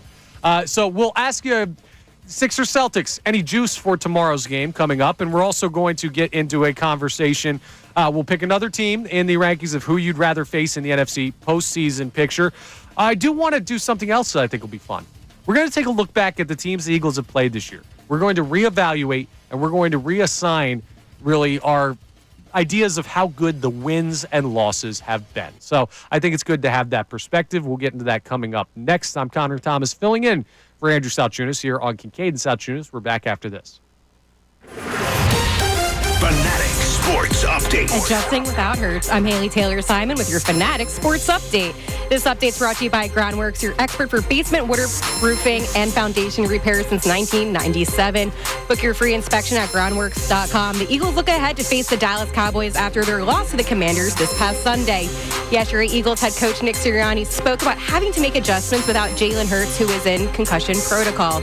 The Sixers defeated the Spurs 111-106. It was an eventful game as Joel Embiid was ejected in the first half. However, Tyrese Maxey balled out and led the team with 32 points. The Flyers fell to the Penguins 7-3. It was an ugly game for the Orange and Black.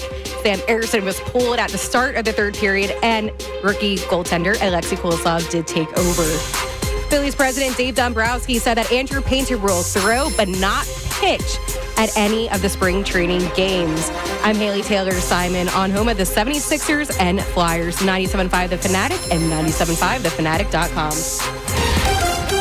Happy holidays from the Fanatic family to yours. Hi, I'm Dylan McKinnon, Digital Content Coordinator at 97.5 The Fanatic. I just want to wish everyone a happy holidays, even you, Cowboys.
Have you heard the salt trucks were going around? So hopefully the roads are all right. Have you ever seen the old Santa Claus is Coming to Town movie? Which one? Like the old kind of Rudolph-y looking one? Yeah, is that the one where it's him out there, Kris Kringle, Ray Dunn. Oh, yeah, that's right. He does look like that guy. Yeah, he looks exactly like the 1 foot in front yeah, of exactly. the other. Yeah, that's actually a solid movie. Maybe you're watching a Christmas movie later on tonight. Hopefully you're enjoying the lead up to your Christmas holiday as it is Christmas Eve. We've been enjoying this morning here on Kincade Salciunas. Andrew and John, both the day off for the holiday. Andrew will be back on Friday. John will be back in the new year. He's burning some vacation days, much deserved. His birthday was yesterday, so hope he had a good one. And what we've been really getting into, the highly debated part of the show, has been this conversation about the Eagles and the NFC opponents that you'd most and least want to see them face. And it's really this whole conversation about Buccaneers and Commanders and which one, and Jaden Daniels and Baker Mayfield and all of this stuff going on. So we will continue that. We're also going to start a new conversation about reevaluating the Eagles' wins and losses this year. We're going to run through the teams that they've beaten and lost to, and you got to look back and you got to see, well, okay, we thought this was this good of a win at the time. It turns out it wasn't. We thought this was an okay game, but actually it looks better. So we'll get into that. But real quick, I wanted to ask this question about, we've got Sixers Celtics Christmas Day tomorrow, primetime national television. We know how now the NFL plays as well. You'll have the Chiefs playing the Steelers and the Ravens playing the Texans, right? Is that the matchups for tomorrow? Yes. So that is something that you're going to see that could cut into the NBA on Christmas Day. Probably will cut into the NBA on Christmas Day. But the Sixers had a nice little win last night, and they get the night off tonight, and they will play Boston up in Boston tomorrow. It's a tough game. It is a tough game. How much juice is there for you surrounding that game? Are you going into this saying, yo, the Sixers can beat the Celtics, and they've started to consistently win basketball games. They're playing better. Everyone's healthy. They're inching their way closer. But, dude, do I think the Sixers are going to win tomorrow? Do you think. Nobody thinks the Sixers are going to win this basketball. Do I think it's going to be a game? No. Okay, no, it's not. Do we think it's not do they have a chance to win? That's not my point. Let's live in a world where it's, what time is the game, 4 p.m.? Yeah, I believe so. Let's live. Maybe 3. Yeah, let's live in a world where the Sixers do win that game, right? And it's Christmas evening, and you're like, wow, they beat the Celtics on the road in primetime? Do you start to have this conversation about, okay, they can salvage this? Or is that too I'm much not falling for anything ever again with I'm not the 76ers. falling for anything ever again. That's so jaded, man. I am jaded, dude. I know a lot of people are like that, and I understand why people I'm not feel getting that hype, way. and I hate to say it. You don't have to get hype. I'm not getting excited I'm for not a big saying they're winning the 76ers win on finals if they Christmas beat Day. the Celtics. I'm saying if they beat the Celtics and they've got everybody healthy and they're starting to kind of put together a couple wins, when do we start to have that conversation about, okay, they can be a playoff team. They can be. They're going to be in the postseason. They're going to. Yeah. Well, there was a point a couple weeks ago where it was just like, oh, maybe that doesn't happen for this. I think they're team. 4 games out of maybe the 6th seed. Yeah, they could avoid the play-in still if they just stay healthy. I know that's a huge if. I just wonder what the reaction to the city will be if the Philadelphia 76ers are able to go on the road and take down. Do you think the it's Celtics. moving the needle in any direction if they get a win tomorrow? I saw a lot of pop on social media last night discussing the game between the Sixers and the Spurs. But For a basketball? A lot of that was the officiating and the ejections and everything like that. But then the people who hung around because they got invested in the game due to the poor officiating saw Tyrese Maxey ice out the San Antonio Spurs and have a really good closeout performance. I don't know. I don't want to say it would do nothing for me, but that's what you said. That is what I'm saying. I don't think it's doing anything for me a win tomorrow. I'm going to listen to it right here on the Fanatic on my way to and from my Christmas parties and stuff like that. Yeah. They win. What does that do for you, man? A Christmas Day win, I've seen it before. Okay. I don't know what else I've seen before? I just know an epic collapse. 2 weeks ago, we would have never believed the Sixers could ever beat the Celtics. And you might still not. I don't believe But if they go out there and do that, we start to talk about, okay, this team's showing where their ceiling could be if they are healthy and if they continue to work things out. I think it's an interesting point in the season where you could see some people in the fan base, the people who are believers, the people who are more like myself and Andrew Salciunas, who are kind of like, I want to believe in this team, jump back on board a little bit. Not NBA Finals, but, hey, maybe they can make something out of this season. Like if they win tomorrow, I think it's more on what the Celtics don't do than what the Sixers do. Not because I don't think not because I don't think the Sixers at their best could beat the Celtics. I just don't believe they're capable of playing their best yet based on the continuity. Like the big three just has not played together. I got you. Soon enough. I got you, but they might not need listen, you have 3 guys on this team that continuity doesn't necessarily matter for. It matters consistently. It does a little bit. Paul George does not look good. It matters to win in the postseason. It matters to win over the course of the regular season. But in one game, Maxey can go get you 50, Embiid can go get you 50. Paul George's ceiling is probably around 40, but if he has his best game, he could go get you that. That's what I'm looking more closely at. How does Paul George fit into this circle of the big three? Because he has not found his groove yet with Maxey and Embiid on the court together. He has not looked good. They played, 3 games together, or 4 games, and yeah, only but it's one of still those has been full. I need more than 5 points out of you. Yes, that is fair to say, and that's something that will continue. I just wonder what the reaction will be. So if you're watching that and you want to chime in on the Sixers-Celtics matchup tomorrow, 610-632-0975 is the phone number for the phone line and the text line. Now, before we get into this conversation about the reevaluation of teams the Eagles have played this year so far on their NFL schedule, I want to go back to the text line because I know we have a bunch of people checking in on our debate about which teams you'd want to play or not want to play in the NFC playoff picture. Haley, what else do we have on the text line? So this is from Mo from Warrington, who is an active listener of Kincade Salciunas. So Merry Christmas Eve to you, Mo. But Mo says that it doesn't matter who the Eagles pick and who we pick and who we want them to play because it doesn't usually work out anyways. Well, yes. It's a hypothetical. I understand because you're what going Mo's to play. saying. You're going to play two or three of these teams. You're playing 3 of these teams that were going down. Exactly, and then you're going to play a team in the AFC. You're going to have to play some of these teams, and I know it's all they'll beat anybody. Listen, and I'm there. I think the Eagles are the best team in the NFC. Yes, me too. I'll say that firmly, even after the loss to the Commanders. But you got to evaluate the teams they could potentially play. Like with the scene in Billy Madison when they light the bag of you know what on fire. That's what we're arguing over. Technically, the Commanders or the Bucks. He called the poop something else. I don't think they're. That's what we're arguing. I don't think they're a bag of poop. I think those teams are playoff teams. The Eagles teams. are beating both of those teams. Right now, the Buccaneers are not even a playoff team. The 2 teams on the outside looking in this conversation, the Buccaneers, the Seahawks, they're both potential playoff teams that have not yet been eliminated, but are on the outside looking in. So we're debating over a team that might not even matter in Tampa Bay because they may not. Their way in is to catch the Falcons in the NFC. Yeah, and guess what we're arguing over? The 7 seed. So we're right there with him, the 7 seed in our rankings. So, Mo, we agree with you, but again, Sports Talk Radio. This is a Sports Talk Radio type of debate. The Eagles are not having this conversation in the building. No, they're not ranking the teams who they'd rather play. And if they were, that would be a terrible organization. Okay, let's go with the number 3 team then. The number 1 team you don't want to play is Detroit. The number 2 team we agreed on was Green Bay. Is number 3 Minnesota? They could very well be the 1 seed. For me, it's Minnesota. Dude. Okay. I mean, now, Justin how much Jefferson, of that is that you could have to go on the road and play them at their place? No, it's just the quality of the team. It's the quality of the team. I mean, they're up there in defense. They're up there with Justin Jefferson, who can single-handedly beat you a little bit. Sam Darnold, as you discussed, is not terrible like people discuss him. He's not an awful quarterback. He's probably not going to lose a game for you necessarily. He's not going to win one either. He could lose a game for them. Sam Darnold could lose a playoff game for the Minnesota Vikings. I still believe that, even though he's having a great year. He hasn't lost many games this year. Okay, this year, but Sam Darnold is still Sam Darnold, right? I said already. I'm not scared of them either. No, you shouldn't be scared of them. And I said already in this show, when you look at that team, you can't look at Sam Darnold as the guy he was in New York or the guy in Carolina because those organizations stink. But I also don't think you can only evaluate him as the guy he's been in Minnesota. I think Jared Goff could lose the Detroit Lions a playoff game.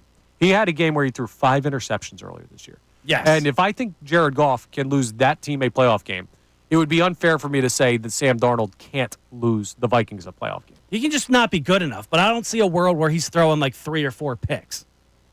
I could see that world. I could see that world. I think they take the ball out of his hands before they allow that to happen. Okay, but then you're taking the ball out of his hand. That's costing you, right? Yeah, he's not good enough to come into the Link and win. Maybe he can win at, U.S. Bank Stadium? Yes. Out there in Minnesota.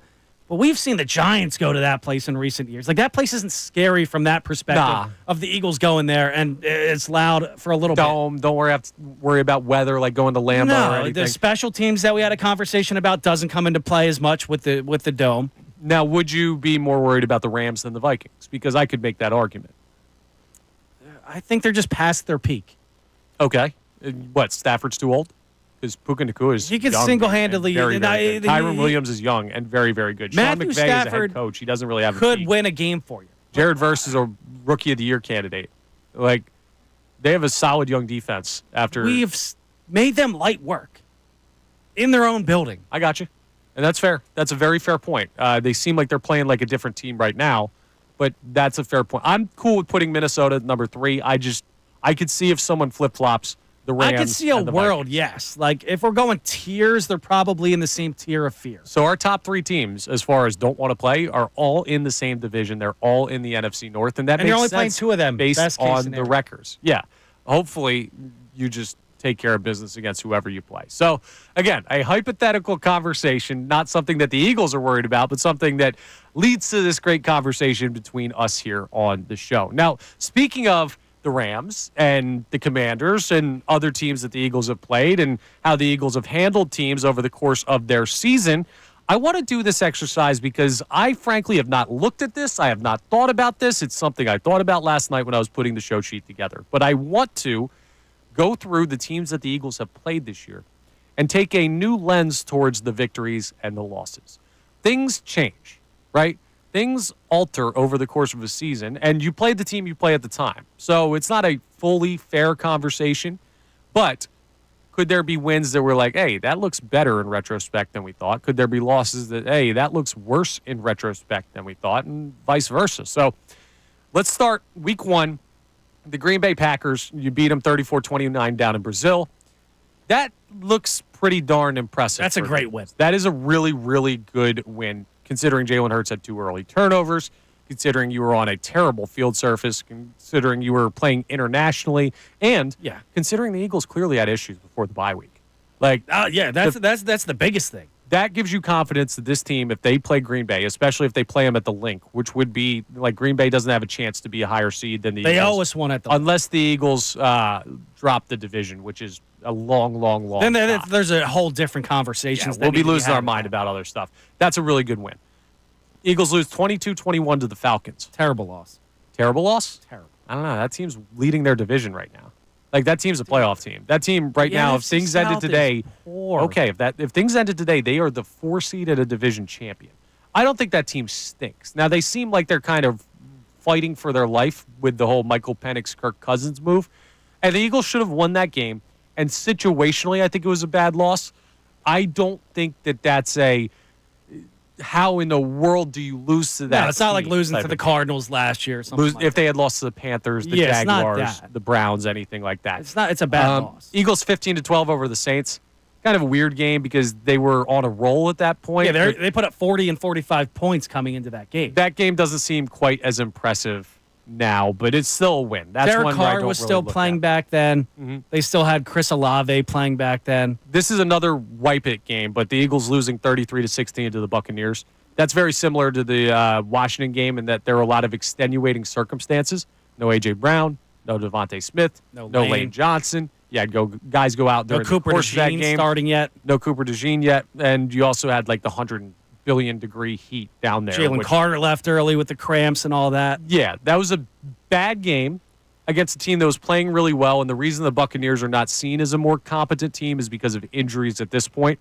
That's an NFL loss. That is an NFL loss. The game that I'm more like, what in the world happened, is that Browns game after the bye week, 20-16, that slight victory. Yes, and that team is garbage. And Deshaun Watson was still their starting quarterback, and he's much worse than Jameis. You should have beaten that team by 20 plus. And that was the Nick Deshaun Sirianni. Watson was the worst quarterback in the NFL going into that game. Yeah, that was the Sirianni yell at the fans game. And that was kind of where people say the bye weeks where the season turned around. The reaction to that game. But the defense did not allow a single touchdown in that game.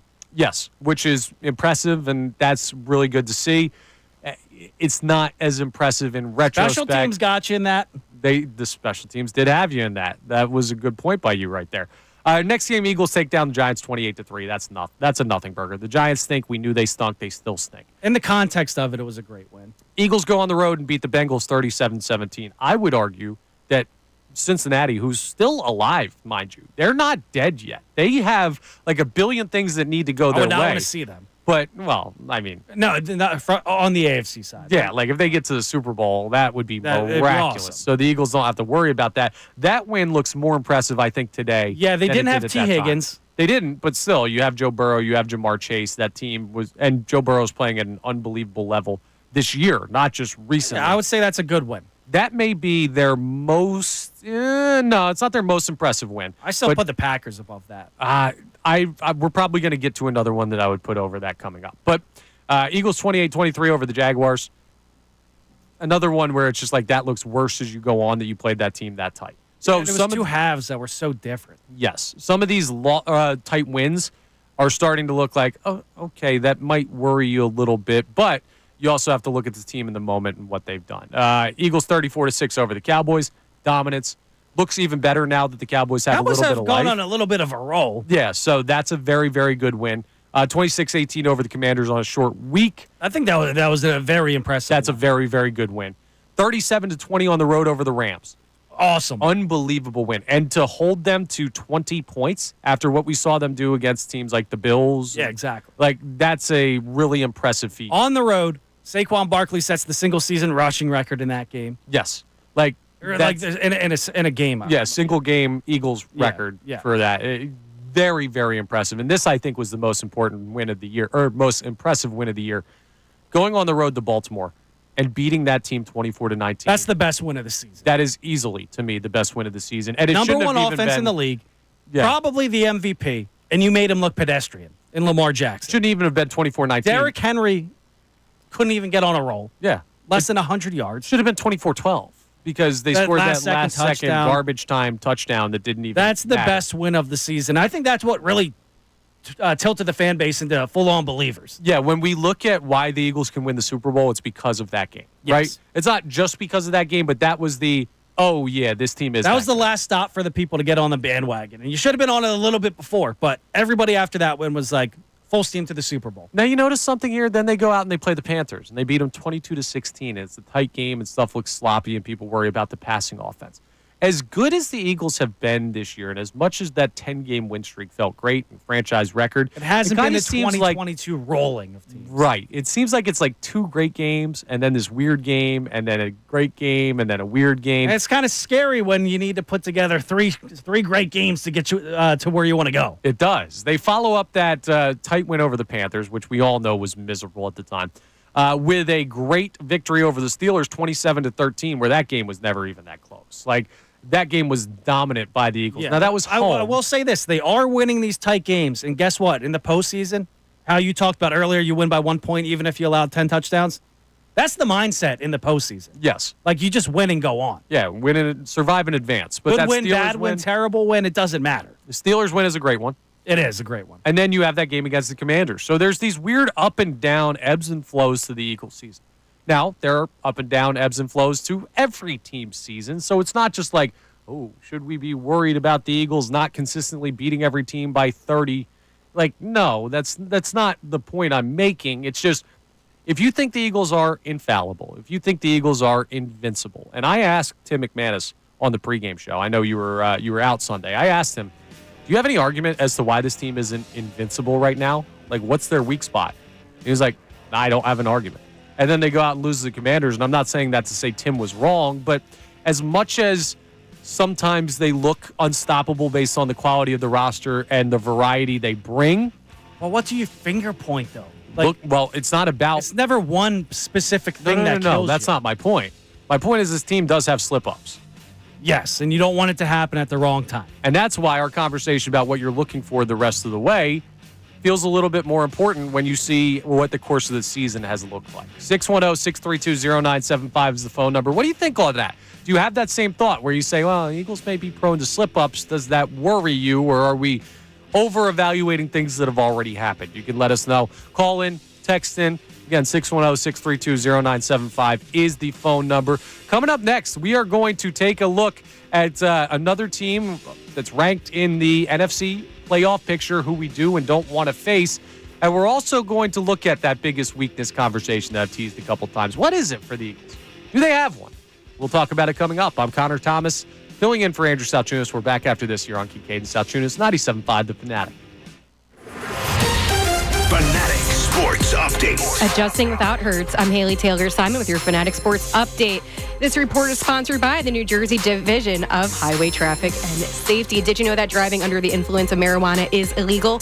Drive high, get a DUI. A message from the New Jersey Division of Highway Traffic Safety. The Eagles look ahead to take on the Dallas Cowboys after their loss to the Washington Commanders on Sunday. Eagles head coach Nick Sirianni spoke about having to make adjustments without Jalen Hurts, who was under concussion protocol. The Sixers defeated the Spurs 111-106. It was an eventful game as Joel Embiid was ejected in the first half. However, Tyrese Maxey balled out to lead the team with 32 points. The Flyers fell to the Penguins 7-3. It was an ugly game for the Orange and Black. Sam Ersson was pulled at the start of the third period, and Alexei Kulisov did take over. I'm Haley Taylor Simon on home of the 76ers and Flyers, 97.5 The Fanatic and 97.5thefanatic.com. Happy holidays from the Fanatic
Morning 6 to 10 on 97.5 The Fanatic. The final hour of Kincade Salciunas is presented to you by The Bagster. It's a dumpster in a bag. You can get yours today at Home Depot and Lowe's. You need details? Go to Bagster.com.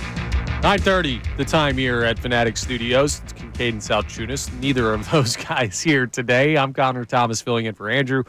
Brendan Gunn to my left filling in for John Kincade. Both of them off for the Christmas holiday as it is Christmas Eve. Hopefully you're enjoying it. Navigating the snowy roadways pretty well. Haley Taylor-Simon is on the board producing the show today. And we've been talking a lot of Eagles, obviously. I mean, that was a tough loss Sunday against the Commanders, but the spirits are still high. It was a loss where there was a lot of stuff to break down. Yes, for all of these debates about who we want the Eagles to play and who we'd be worried about and this, that, and the other thing, I still firmly believe that they are the best team in the NFC. I think there's a case that could be made that they are the best team in the NFL.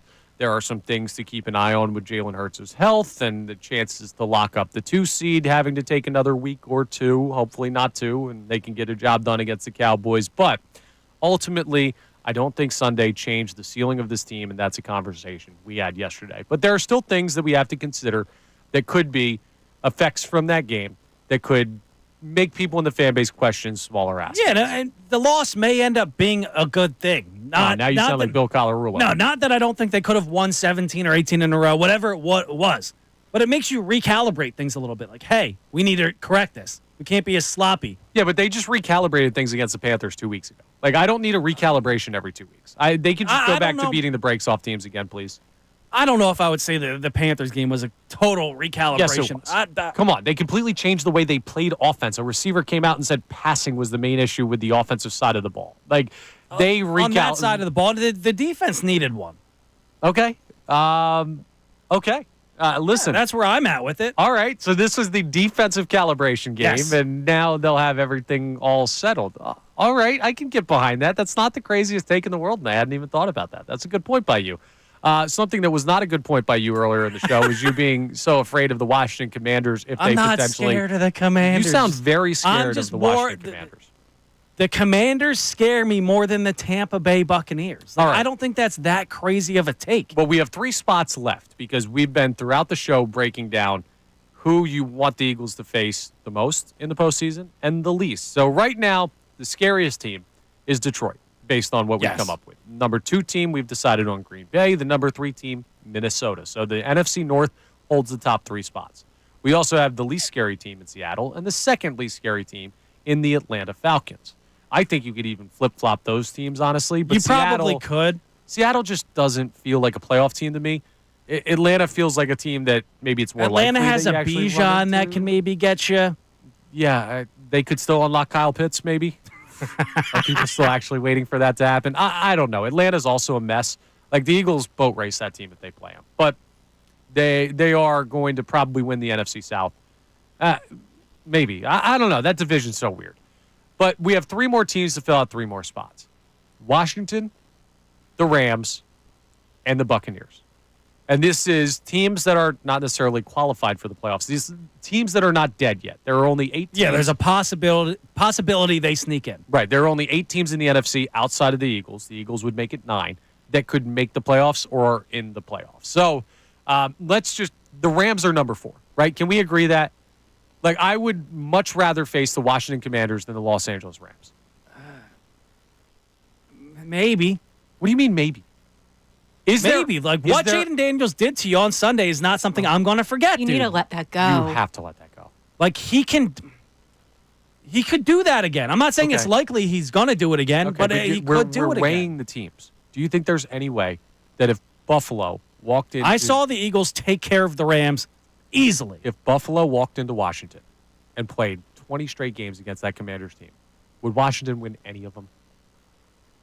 No. Buffalo lost to the Rams. Buffalo lost to the Rams, putting up 40-some points. I don't care what they did against the Bills. Okay, well, we ran through that the Commanders have not really beaten anybody good. Besides the Eagles. And guess what the Rams have not done?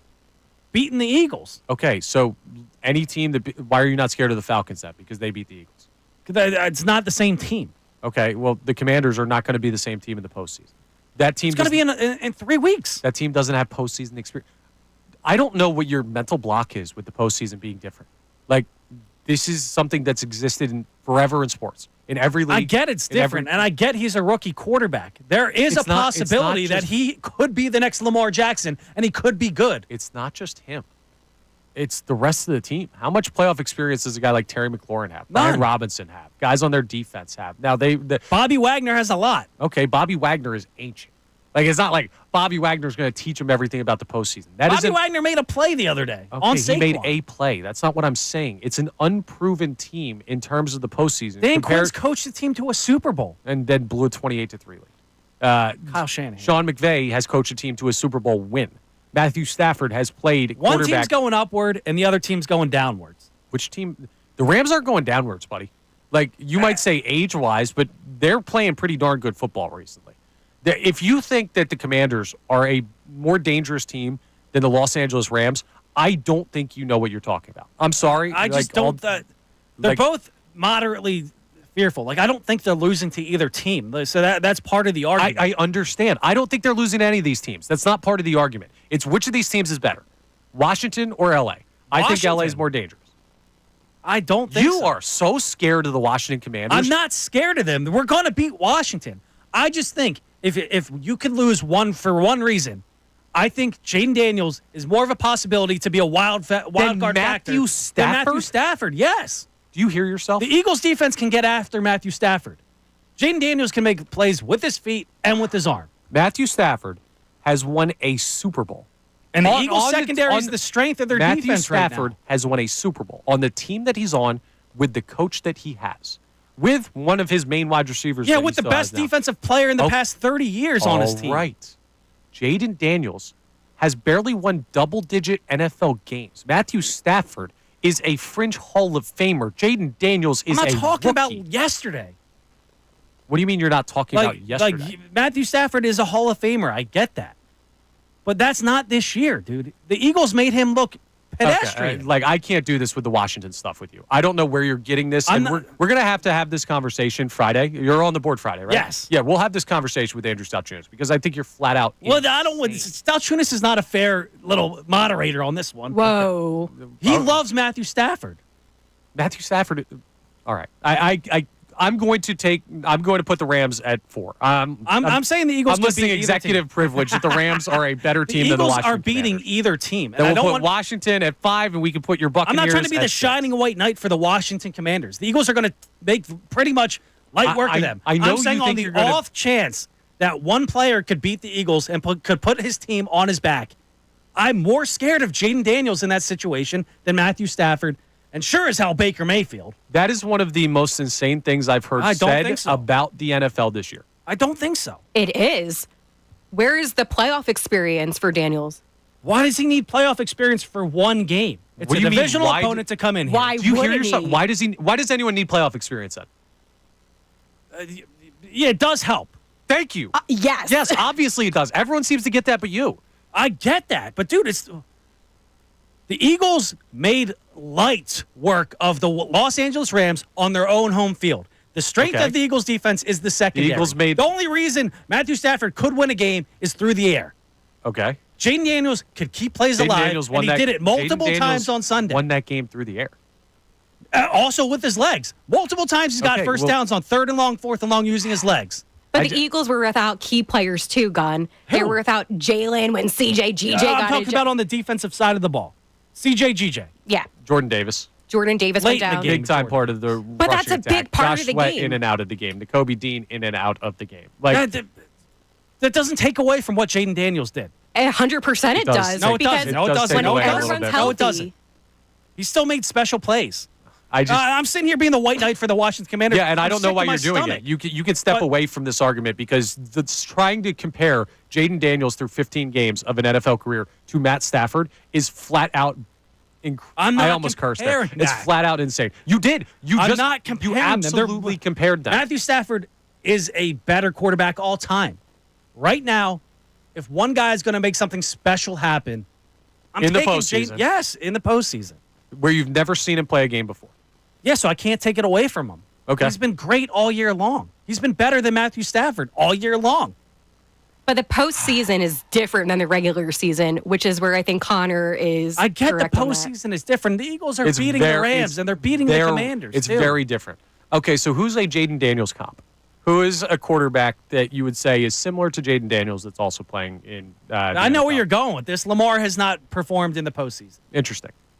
Would you say Lamar Jackson and Jaden Daniels are similar quarterbacks? Yes, very similar. Like okay. that's the Lamar prototype. Jackson had major playoff issues after having great regular seasons. Playoff football is different, and I don't know how you can't see that, but that is factual. The playoff football is different, so I am not going to take the guy who has never been there over a guy who has summited the mountaintop and is still playing, mind you, at a high level. The whole point is like really moot because I don't think they're losing to either team. No, I understand. Neither of us do. But the point does matter in the frame of this conversation where you're picking a know-nothing guy over a dude who's won it all.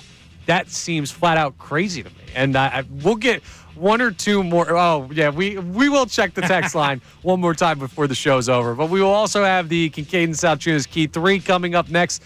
This show just flew by. We're that much closer to Christmas Eve, the actual eve of it, and Christmas Day tomorrow. So we'll talk a little bit about that and wish you guys all a happy holiday coming up next as we get out of here. But still, like I said, the Kincade Salciunas Key 3 coming up next, and then one more check in on the text line for a special text that I know we have. It is Kincade and Salciunas. I'm Connor Thomas. You just heard Brendan Gunn be wrong over there. We were filling in for John and Andrew, and Haley's on the board. We're back after this here on 97.5 The Fanatic.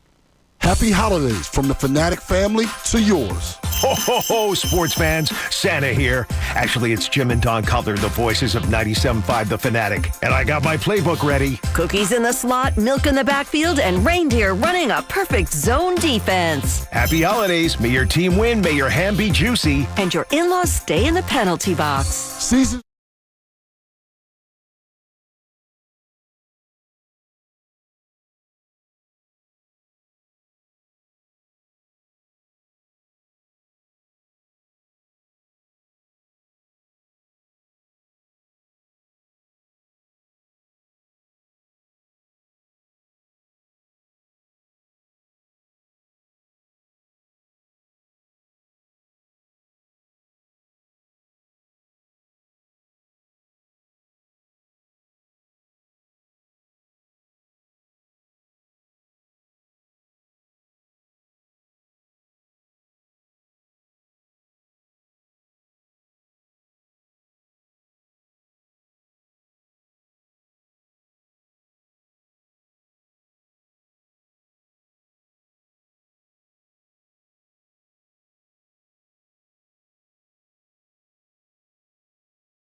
Make every moment more. Promo code PREGAME. Andrew Salciunas, Bill Colarulo, and Connor Thomas bring you complete coverage starting at 10 a.m. Philadelphia's source for breaking sports news. 97.5 The Fanatic and 97.5thefanatic.com.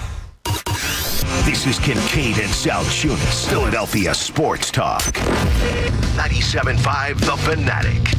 All right, final segment of Kincade and Salciunas today. It has been a spirited show, and I'm not talking about the Christmas spirit. No, we've been a little bit contentious today when it comes to this conversation about the teams. Sick to my stomach the way I'm portraying myself, I guess. Yeah, no, you are portraying yourself. I don't know what you mean, because what you keep saying makes it seem like you're scared of the Commanders. And I think the text line, before we get to the Kincade and Salciunas Key 3, says that, Haley, real quick, just run through one or two texts for me on what the people are saying about Brendan Gaughan. How long have you been a Commanders fan? That's a text. First off, the real fans call them the Commodes. Yeah, as John Kincade would say. So I'm are not you a Commanders confirming? fan. I'm not a Commanders fan. Okay, he's not and a you're Commanders not losing fan. to the Commanders. Okay. You're not losing to the Rams. On the off 0.1% chance that some quarterback does something special that single-handedly wins you a game in 2025, the chances of that being done are more in favor of Jaden Daniels doing that than Matthew Stafford doing So that. he's not a Commanders fan. He's a Jaden Daniels fan. What else do we have on the text line? All right, so we have Be Gone Stop exclamation point times 5. Just let Connor talk about this one. Wow. You got Which to one? stop with the Bucks exclamation point or what? I think that might just be a general Jaden comment. Daniels is scarier to me. I guess it's just me. Yeah. Than Matthew Stafford or Baker Mayfield in 2024, It's okay that you're scared of a rookie quarterback that's never played in the postseason before. You know what we're not scared of, though? We're not scared of the Kincade and Salciunas Key 3, presented by Bonsi. Now, the Kincade and Salciunas Key 3. Today's best. And a good Christmas Eve Tuesday morning to everybody out there across the Delaware Valley. I'm Connor Thomas sitting in for Andrew Salciunas. John Kincade also out. So Brendan Gunn to my left today. And we're going to be talking a lot more about the unfortunate Eagles loss on Sunday. Now, I say unfortunate because losses are never good. But we discussed yesterday about the situations that led to the loss and why there shouldn't be a whole lot of overreaction to that. It's one of those games where you look at it and say, some weird stuff happened, some bad stuff happened, but this team has a lot of money in the bank with this fan base when it comes to what we expect them to be. So the talk yesterday was what we should not be overly concerned about. Some people have concerns about this team, and one of our goals throughout the show today is going to be to decide if they are valid concerns or not. So, Brendan, I'll ask you first. Do you have anything you're looking for in the final 2 games of the season, or is it just hit the fast-forward button, get us to the postseason, lock up the seat? For the most part, it is pretty much just wake me up in that first round of the playoffs now, the wild card round, but I'm looking for health, dude. Like, you need to get there in one piece as best as you can. And I know this time of year people are always banged up, but you can't have a major injury like Jalen Hurts going down for multiple weeks. Saquon Barkley's chasing that record. I don't know if I want to risk it with everything going on right now. Like, you need him. You need your workhorse back in the postseason the whole way through. You need A.J. Brown to stay healthy. Like, that's pretty much what I'm looking for. I'm trying to keep guys out of harm's way. If you're saying, Connor, you are being way too worried about a Dallas Cowboys team that's not that good, Vegas totally agrees with you. The opening line for Eagles-Cowboys, Eagles are giving 8.5 points. They're 8.5-point favorites. With the idea that Kenny Pickett's going to be in there as of right now. Exactly. So I'm probably overly worried about some stuff that I should not be, but I also have, I think, more respect for this Cowboys team that's coming in here Sunday to Lincoln Financial Field than the average Eagles fan does. But you should still be able to beat the Dallas Cowboys, dude. They're not good, and I know they just beat the Bucks. The Bucks aren't a playoff team right now. I know we're all scared of them because I'm not either. But I know people are, and that's why they see the Cowboys beat them. Guess what, guys? The Cowboys are not good this year. That's why they're not concerning to me right now. You should be able to win with your backup quarterback, point-blank period, against a lower-tier NFL team. I feel absolutely 100%. I don't care Cooper Rush. I don't care if it's Dak Prescott. This team's going to come out with a chip on their shoulder. That, like, when you're losing hurts, it doesn't taste real well. We're going to roll the Cowboys. There's no doubt. We're at home. It's just not good. The Cowboys don't have a chance. They might as well stay Good deal. in Texas. All right, Chris. Well, Merry Christmas to you. Real quick. Yeah, go ahead. E-A-G-L-E-S. Merry Christmas, Eagles! Oh, I love it. Appreciate it, Merry Chris. Christmas, Eagles. You got to love it. Yeah, that's some fire today. Listen, the Eagles just gave up 36 points and lost to a divisional opponent and lost their quarterback to concussion. And 2 days later, we got people calling in with motivated Eagles chants saying we're cooking the cow. Like, listen, that's what I want to hear from this fan base. Yes. I want you to be motivated. A.J. Brown talked about it after the game. Don't lose that confidence. Don't lose your confidence in this Eagles team. That's why I believe in this team to bounce back, because of guys like A.J. Brown this year. This is not last year. Like, they're going to be fine. That was the Kincade Salciunas Key 3 presented by Von C. Interesting that we ended with that conversation there, because I know that losing confidence in the Eagles is something that seems the national media is doing. The Mike Missanelli Show is going to talk about that coming up. Mike, Bill, and Ray out there. But let me tell you a little bit about Von C, the Key 3. Their Key 3 is the OG Pils, legendary Philly lager, a gold medal winner at the 2023 World Beer Cup for Best American Pilsner, a family recipe that dates back to 1860 and still one beautiful beer. They also have the Walking on Clouds, Von C's flagship hazy IPA. And they have the Vienna Lager, which I will not try and do the German John voice justice, but it's a 2-time Best of PA winner made with all German ingredients. Visit VonCBrewing.com and find out where you can pick up your Key 3 from Von C today. So just a heads up on what's coming up for Kincade and Salciunas the next couple of days. So we're off tomorrow for the Christmas holiday. I hope everybody enjoys their Christmas. If you celebrate, enjoy your holidays in general. It's a fun time of year. Be safe as you're going around and getting done everything you need to get done. On Thursday, it will be you on the board, right, Brendan? And then myself and Andrew DeCecco here in the main studio. So I'll be hosting. Andrew DeCecco will come in and Whole co-host. show for DeCecco, too. Most of it might just be him telling you you're crazy for your takes on today's program. And then Friday, Andrew will be back. Andrew Salciunas, that is, will be back. We will have an hour with Andrew DeCecco in studio, but we're going to start to turn our attention to Eagles-Cowboys and how the Eagles find a way to wrap up the division, even if Kenny Pickett is the quarterback. I know we touched on that a little bit. We should have today. a clear picture, too, when we come back on Thursday, or at least Friday at the bare minimum with the injury report. If Hurts is still in concussion protocol on Friday, he's not playing.